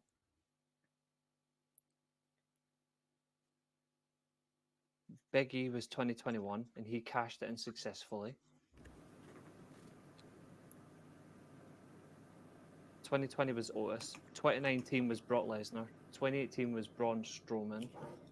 You know 2020 what? I think it's actually Damien Sandow.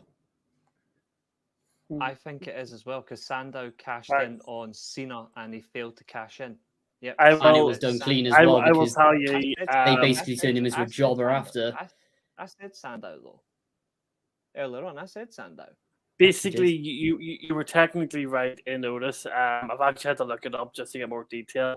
It was when right. it was when Miz cashed in the Money in the Bank on Drew McIntyre, and then win the title from cashing it in. He did win that though. Miz won it and Ah. then he lost it. Miz won it. He cashed in at Elimination Chamber. He won after he won against McIntyre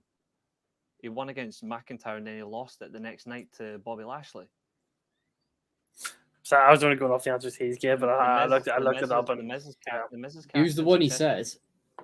he said the Miz on Drew McIntyre in 2020 Nah, when incorrect. COVID was- Miz COVID was cashed in around. Miz cashed in successfully in 2020. 1 second. Yeah, look, Miz cashed in. I was right. Yeah, Miz. 'Cause that's him Okay, holding well, because he regained the Money in the Bank against Otis, and then he cashed in, and then he won it. See, look, hold on. Wait a minute, once it loads.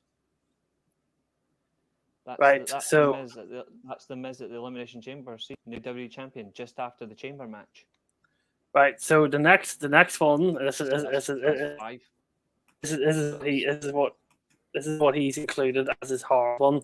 He says from 2005 to 2018, name all the Royal Rumble winners. 2000. So from Batista, 2005 to 2018. Batista, Rey Mysterio, The Undertaker, John Cena, Randy Orton, Edge, Alberto Del Rio, technically for the greatest one for there. 2012 is Sheamus, 2013 is John Cena, 2014 is Batista again, 2015 is Roman Reigns, 2016 is Triple H, 2017 is WrestleMania 33, that's Randy Orton. Mhm. WrestleMania 34 is 2018, that's Shinsuke Nakamura. Yep, that's literally all bang on. Really random question. Out of all of those, which year was the year that a title was online instead of a main event at WrestleMania? That's That easy. That was- is That's 2015. 16. Triple H, 16, sorry, yes. Triple H making a shocking entrance. That was a horrible Royal Rumble. Yeah, I know 2016. that- 'cause it was- That has such a Technically, big though, double. it wasn't Reese because that was the AJ Styles debut. yeah, that's the only good thing about it, but it was genuinely shit. AJ Styles debut was so good. Yeah, That was right. 2016 Royal Rumble, but it was genuinely so awful. That Rumble was so predictable. We knew what was going to happen. Of course, they were going to have the most boring WrestleMania main event after this, but they only done it because it was 26 years to the year that Ric Flair won it in the world title scene. So I'm not surprised. But yeah, so there's your Rumble winners, like in order. I can do it. I'm actually like, surprised. back Yeah, and I actually can't believe how well you answered that. I actually I just can looked do- at that and just went. I can go one further. I can name every Uh, Royal Rumble winner from first one to current. It's, he, I'm not even he, joking.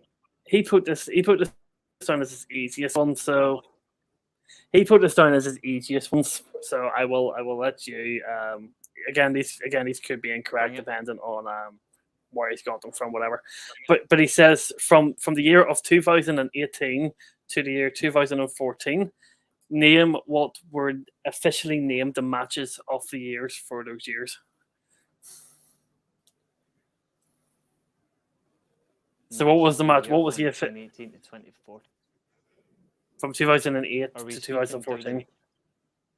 WWE, yeah. 2008 to 2014. Yes, Match what of were year, the- 2008? Ooh, 2008. I'm thinking it's either.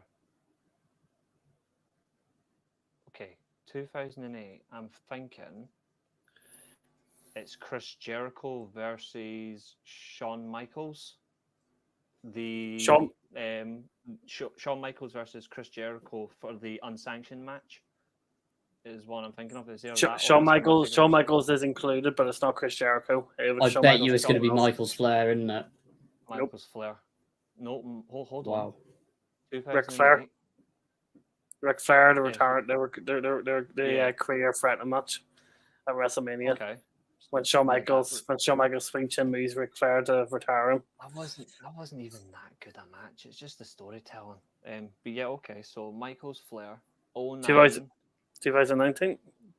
2009 has to be Taker versus Michaels at WrestleMania 25. Yes, and then also there was an honorable mention for Shawn Michaels and the Undertaker. I guess the one you said is correct. So 2010. 2010. Wouldn't surprise me if it's a fucking John Cena match. I think it might have been John Cena versus WWE against the Nexus. Was that 2010 or was that 11? That was 2010. Yeah. I think it might be that at SummerSlam. I wonder if the match is still Taker versus HBK as a backup. Both matches got match. of It the year, is. Or Reese is So- right. Shawn Michaels and Undertaker for 2010 as well at WrestleMania. Streak versus career.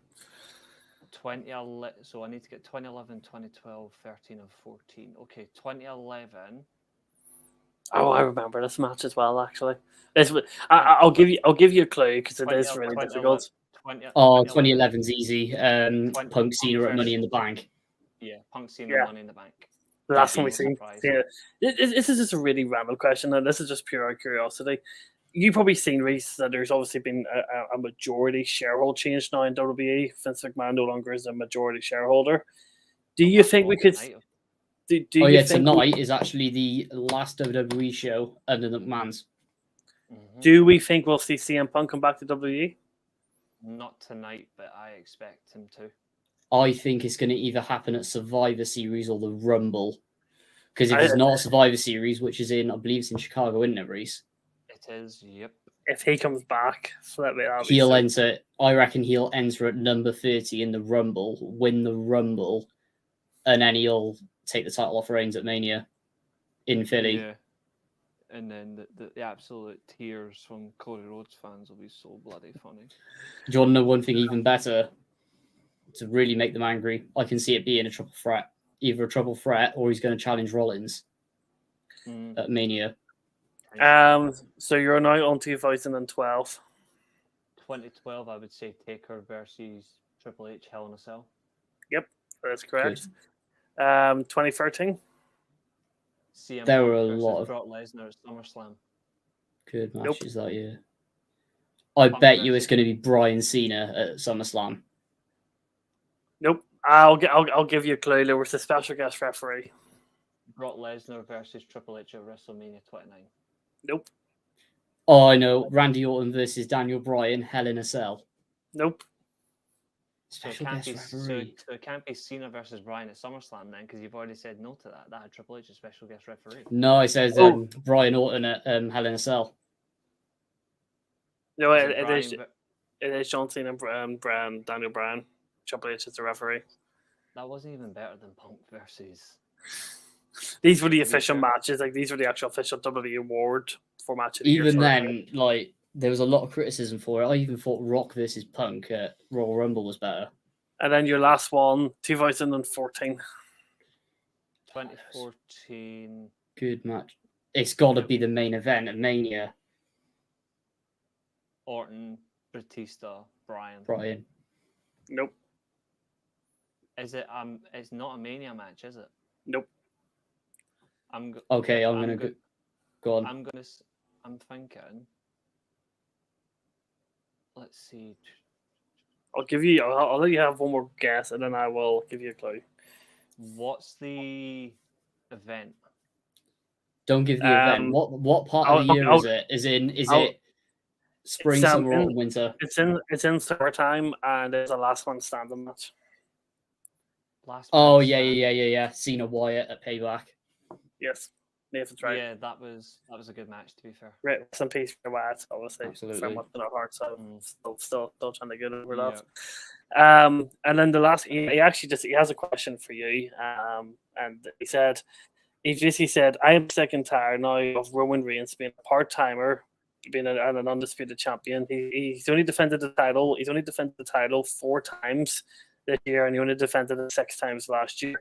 I understand WWE have built a big reputation around Roman Reigns and the Bloodline, and obviously the Bloodline story is still yet to continue, though they've made some really weird moves, putting Jey Uso on Monday Night Raw and kind of stalling the story. When do you think Roman Reigns will finally lose his title after 3 years, and who will he lose it to? I think they'll do everything they can to keep the title on him after WrestleMania next year, because I think they'll really want that Hogan record broken. I want it to be WrestleMania 40, but I think it'll be WrestleMania 41, so he can break the Hogan record. I also think if they don't put it on Cody Rhodes, they'll probably put it on some stupid member of the Bloodline, which will really just take away any interest in the product, and it will show they've got no care at all. I also think it's a time for a change. I think if they don't put the title on Rhodes at WrestleMania 40, then I think they'll go another year, and it wouldn't surprise me if the man that beats him is either Rollins, or maybe if he does want to come back, it could be Rock. but Oh, I do Rock would not. be class. But I don't want I don't want them to waste The Rock's time by coming in back where he has to win the title and then immediately job it out at the next pay-per-view.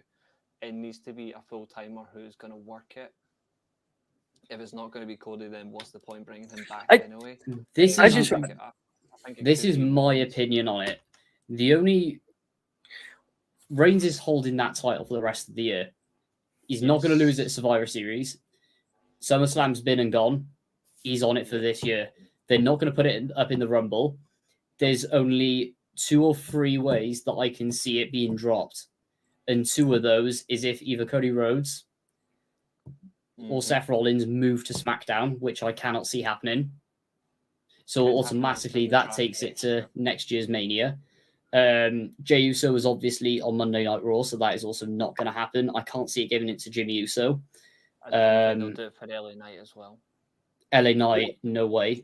That whole bloodline story is obviously the whole bloodline story was more about getting the Usos facing each other at WrestleMania than it was with Roman Reigns losing the title to any of the Uso brothers. Exactly. If they put the title on Solo as well, then that's another thing because he's so green. Yeah, that's a waste of time. Like, in my opinion, if Punk returns at either Survivor Series or Rumble, then I Well, yeah. think we could maybe see it at Mania, because I know there's no way, Reese will probably agree, but there's no way he's going to sign the contract to get dumped at Mania. Strike where the iron's hot. If he was to win that, potentially, and also the whole plan is to have Roman at some point turn heel. There's no bigger way for Heyman to turn on his current client than go back to his previous one on the biggest stage in Philadelphia, where he made AEW famous. Exactly. It would be No, very clever. we should already know this. I'm obviously watching WWE back from like a few years ago. I'm now on 2018. I've only just passed. I literally just finished the 2018 Royal Rumble. Obviously, Shinsuke Nakamura and AJ Styles at WrestleMania, and then there was a You joke really thread. let that down. Brock Lesnar is currently the Universal Champion on Raw, and AJ is the champion on SmackDown. But like, I haven't seen the transition of Roman Reigns from what he is now to being the head, the head of the table and all of this. But like, Another 2 years. So But, like- I won't spoil it too much, but But- it was essentially another- between the time off he had between COVID. because Yeah, you've got another but 2 years wait. But they are slowly building him up because he won. He did the Grand Slam. He bet the Miz for the Intercontinental Championship, which is the only championship he hasn't. He didn't have it up until that point. He bet the Undertaker. He bet the Undertaker at WrestleMania, which nearly basically retired the Undertaker for good. I know he comes Awful back. match. I know. That was awful. I know he comes back at some point and faces Goldberg and stuff, but I know that was like pretty much the end of the Undertaker for good at that point after that WrestleMania match. I agree, it was a terrible match. It had so much more potential. He's a member of the Shield again. Dean Ambrose is just injured his arm, so he's out for a while. And Seth Rollins is tag team champion with Jason Jordan, which makes me sick. I'm still not a big fan of that. And then obviously Paul Heyman still with Brock Lesnar. So like I haven't seen the transition of Roman Reigns from what he is now to what he turns into. Obviously being this near enough one of the best, or is the best wrestler that WWE's ever had now. So. Yeah, I'm still a bit behind on that. Like, but I do see clips and stuff on TikTok of what's happening now and stuff. I will never put him in that category. No Well, way. that's what WWE's trying to do. He's been overpushed, Mm-hmm. massively overpushed. But like I can, like I said, I know what he is now, and I can see what WWE are trying to do by, beating the Undertaker, getting the Grand Slam of all the titles, and basically building them up to be what he obviously turned into. Eventually, you can see them basically starting it off now. Another thing you've got to remember, and I know Reese will back me up on this as well, but if they were going to do this, they had no choice but to turn him heel, because as we saw between 17 and 19, when they were ramming him down everyone's throats, he was just getting booed left, right, and centre. Oh no, yeah, no, he everyone. he got booed hard. Like every time. Promos were crap. Every time his entrance plays right now, there's a couple of cheers. There's more cheers and boosts now because he's a member of the Shield. Because obviously there's that nostalgia feel. He's more part of the Shield, so he's a bit more popular. That Shield reunion was to stop the boos. Yeah. It didn't even work. But it fell flat then as well, because Ambrose just goes to AEW. Well, it didn't help the fact that Ambrose lost his arm. He got injured. That didn't really particularly help in that situation. And Seth Rollins is doing well for himself too. The one thing that I didn't like is he stopped using the pedigree. He changed his finisher to the stamp on the head thing. He just ditched the pedigree, which really annoyed me. To be fair, that was one of his original finishers, but WWE told him to stop doing it because he's stomping it into the ground where he can cause impact. I think he nearly injured Finn Balor when it was a triple tag team match. It was Finn Balor, Luke Gallows, and Carl Anderson against Seth. I think it was like Seth, Jason Jordan, and there's someone else. And I think Finn Balor nearly got injured from it. He did injure Finn Balor, to be fair, accidentally, like at SummerSlam. So, like, 2016. Yeah, that's when Finn Balor. Yeah, but Finn Balor still went on and wrestled and did his finish move and won the Universal title, even with that botched shoulder, which is incredible. In retrospect, and this is what I try to do every time with my podcast, is like when I'm talking, is like I'm trying to like some of what I've seen as wrestling since I've grown up, and I will continuously do that, but I will never. Like, I've got no time for reigns. I've got I don't like when they throw people down your throats. You want to be able to at least enjoy them and get there. If you throw them down your throats, you're gonna hate it. They've done that once already with Cena, and look where it got them. Yes, he made them money, but they genuinely hated him. And then you had wrestling fans that quit because of him. And a lot of them are doing the exact same with Roman when he was getting thrown down people's throats. Now, I'll admit, he's made them money. He's made them serious money. But he's the same situation where he is on that reflection where they're so hell-bent into him that they've dropped the ball on everyone else who is credible, they can actually build around. Instead, they've just decided this is what we're going with and fuck the fans. Except the ones that are dick riding them left, right, and centre. I'll go one quick question, and then we'll wrap up. This is just out of my curiosity. So, I've just finished the 28 Royal Rumble. So, see, Daniel Bryan is currently still general manager with Shane McMahon on SmackDown, and there's this whole issue with Kevin Owens and Sami Zayn. That's exactly what I'm going to ask. How far am I away from seeing Daniel Bryan go from manager back to wrestling? Months. Literally that year. So like you're close. It's just after the. Well, I think didn't he return at Mania? Yeah, it's after the next pay-per-view.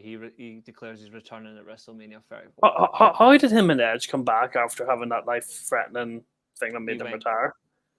They went to separate doctors that cleared them, and they confirmed that they're actually safe to work. And they're as long as they work differently, they'll be okay to continue. And that's I don't follow AW in any way, but I did see that Daniel was in 6 to 12 months now of actually retiring because of his kid. So I'm sure that'll be a big sad day for the rest of the world when he does retire for that reason. Yeah, but he's not gonna he didn't specifically say retired. He said slow down, so he's not going to be a full timer as of next year. But he'll be like a special attraction where he'll do like special matches. So I'm hoping next year we get Danielson versus McGuinness at All In at Wembley for All In. So that would be sick. But he'll be a special attraction because he's going to run Collision on the Saturday. He's going to get the Saturday show. Like he's the guy who's been handpicked as like the main guy. He's the one that booked last week's Collision show. It was actually really good. The one that's just happened. So there is that circumstance, but I'm not sure how much of an attraction he'll want to be. I genuinely think he really wants to be a booker, but he also wants to do other projects still within AEW. And then I'm just going to ask one more thing to round off as well. I know pretty much 3 questions. Number 1, who's going to win the Rumble? Number 2, who's going to be main Hall of Fame inductee next year? And then number 3 and 4, who's going to hold local titles after the end of next Mania? I'll have to let Reese answer this because I'm not up to WWE at the moment, so I don't even know who half the WWE superstars are actually wrestling on Raw and SmackDown at the moment, so I'll leave this up to Reese. I'm not at that stage yet. Answer to your first question, men's, I think it'll be Gunther. Women, I think it'll be Dakota Kai. I look forward to seeing Gunther. I heard he's a really good wrestler. I look forward to seeing him when he comes around. Seen him in twice in Cardiff, one at Takeover Cardiff, and then obviously at Clash. And that takeover Absolutely. Cardiff one against Tyler Bate, that match was ridiculous. Mm-hmm. Yeah, so I think so. Men's wise, I think it'll be Gunther. Question: Women's does he go into it with the IC title, or does he drop it? I think he'll be dropping it soon. I want him to win. I want him to do what Warrior did with Hogan. I want him to take the IC title to Mania and then just win the world title and then just forfeit, and then Gable or whoever just takes the title afterwards. They do a tournament at Backlash, and he or whoever it's going to be afterwards, just he takes it then. But yeah, your second question, sorry, was headliner for the Hall of Fame. For me personally, because it's in Philadelphia, I want it to be Paul Heyman. I can understand a lot of people are saying it should be the Wyatt family because obviously recent passing, which I understand. I think you can have a joint headliner, that would be okay. But for me, it's got to be Paul Heyman. I also think you need to make it built around talent from that organization as well. So I would also say you've got to include Raven. I think Raven's got to be included. I think Finlay has to be included. I think Batista needs to finally be inducted. I think he'll be in a few years, and I think he's going to be like a headliner on his own. Jesus Christ, get the hell out of me. I just came out of nowhere. I think he needs to be a headliner as well, Batista. But I'm not sure. I don't think he would mind being a headliner or not. But yeah, I think China needs to go and cycle Sid. He has to eventually just go and get him out of the way. And I think IRS. I'm not sure if IRS is in the Hall of Fame yet, but I think he should, because obviously if they're putting the Wyatt family in, it'd be nice for him to go in at the same time as his son. He can induct his son. I think that'd be really nice. And obviously DiBiase being his tag team partner, I think DiBiase should be inducting IRS. And then your final question, who will be holding the world titles at the end of Mania? I'm hoping it'll be Gunther and Cody Rhodes, but I think it'll be Gunther, and if they are intending to break that record for Hogan, I think it'll be Gunther and Roman. But I don't think two heels should be the world champions on both shows. But I think it'll be Gunther Rhodes. Okay, well, well, and also I'm hoping Matt Riddle gets sacked after his recent incident. He made an accusation that a strong allegation at an airport over the weekend that he was sexually assaulted by an airport officer. Yeah, I saw that. He took a picture of the airport guy. Sorry, not Air Force, airport guy. He took a picture of him, posted it on his Instagram. He's since deleted the tweet. It's now sparked an internal investigation. I'll be talking about this tomorrow on the podcast, to be fair, because this needs to come up. This is serious shit that's following everywhere. But he's since deleted the post. WWE are now investigating it as well, in correlation with JFK Airport. If he's found, and we know Matt Riddle's history with substance abuse, alcohol, some of the shit he's done as well. If he's found guilty, he needs to be immediately terminated, in my opinion. I agree. No wasting time. Terminate his contract. Just spinning up on Riddle as well. Could we be seeing Randy Orton in the Hall of Fame soon as well? I think so. Well, that's imminent. I think there's a lot of question marks. There's a lot of question marks over if his injuries is going to let him come back or not. We still don't know if he'll be allowed to return. If he comes back, he has to stop doing the RKO because that's what's causing injuries. He can't do it anymore. He needs to change up. I would just use the pump kick going forward as a finish. I think next year WrestleMania 2025, if it goes to Minneapolis, Brock Lesnar should be the headliner. Brock Lesnar can just retire at the Hall of Fame. Yeah, I reckon on that one, Hall of Fame Brock Lesnar with Paul Heyman inducting, and I reckon also if Roman hasn't dropped the titles, he gets squashed by Lesnar in Minneapolis. Yeah, that'd be class. And then I can actually see Lesnar dropping it then wherever SummerSlam is that summer. He'll hold it for a bit, but not long. And then he'll retire on that. Absolutely. Well, listen, I do apologise for holding you guys a bit longer than normal, but that just ended up was class, man. So I said I do love my WWE. I'm just not really up to date at the moment No, because I I decided appreciate to that. start Who- watching back who a wee asked- bit. No, I appreciate that. Um, Who asked the questions? I I mean, will- I just want to know because like I'll be like because just for the because I'll give them a shout out on the next show if they are generally Yes. like watching the one they ask these questions. I mean, like ask me the questions. yes, I'm not I gonna, will. I'm never gonna say no. I really like when people engage in the channel and engage the questions. I really want to give as much as I can. Like my knowledge of wrestling goes back a very long period. Wrestling fan 24, nearly 25 years, but also Shane my Doley, 97. my buddy Shane, jamming bastard. I love Shane. He's a good guy. Shane's a really good guy. Questions wise, I'll be messaging him later. But I didn't realize Shane was asking questions. So more the merrier. Ask away. I've been watching wrestling since Backlash 1999. I'll have to try. I'll have to try and get onto your podcast. I don't know how useful I'll be considering I'm not really up to date right now, but I'm sure I can try to. Still talk wrestling for many periods of time. Like I don't just talk recent stuff. I do like to talk old stuff. So I mean that's where I'm at. Like I love wrestling from different periods, but I'm also like very like open to conversation. Like I do like match watch alongs and stuff as well. So like I'm gonna be doing that because I've got the whole week off work. So I'm gonna be doing some extra content throughout the week. So that's my genuine plan. Well, but like, I will let you guys head on. Thank you very much, Lou, for that. And obviously, to anyone who did listen to the WWE chat, thank you very much for watching. And we'll see you guys next week for the World Football Cup. And also, do check out Reese's channel. Check out Nathan's channel for any Derby vlogs and reviews over the weekend. And also, check Reese's channel out for WWE and AWE and Impact Wrestling content. They've changed the settings now because obviously when I redone the channel, everything was set to 1,000 subscribers and 4,000 watch hours and all that. They've changed it for me, so road to 500, even though I've still got 450 to go. But they've changed all the settings, so it's actually good. They've changed it for me on YouTube. I'm just gonna graft. I want the channel to do well. So yeah, do check Nathan out.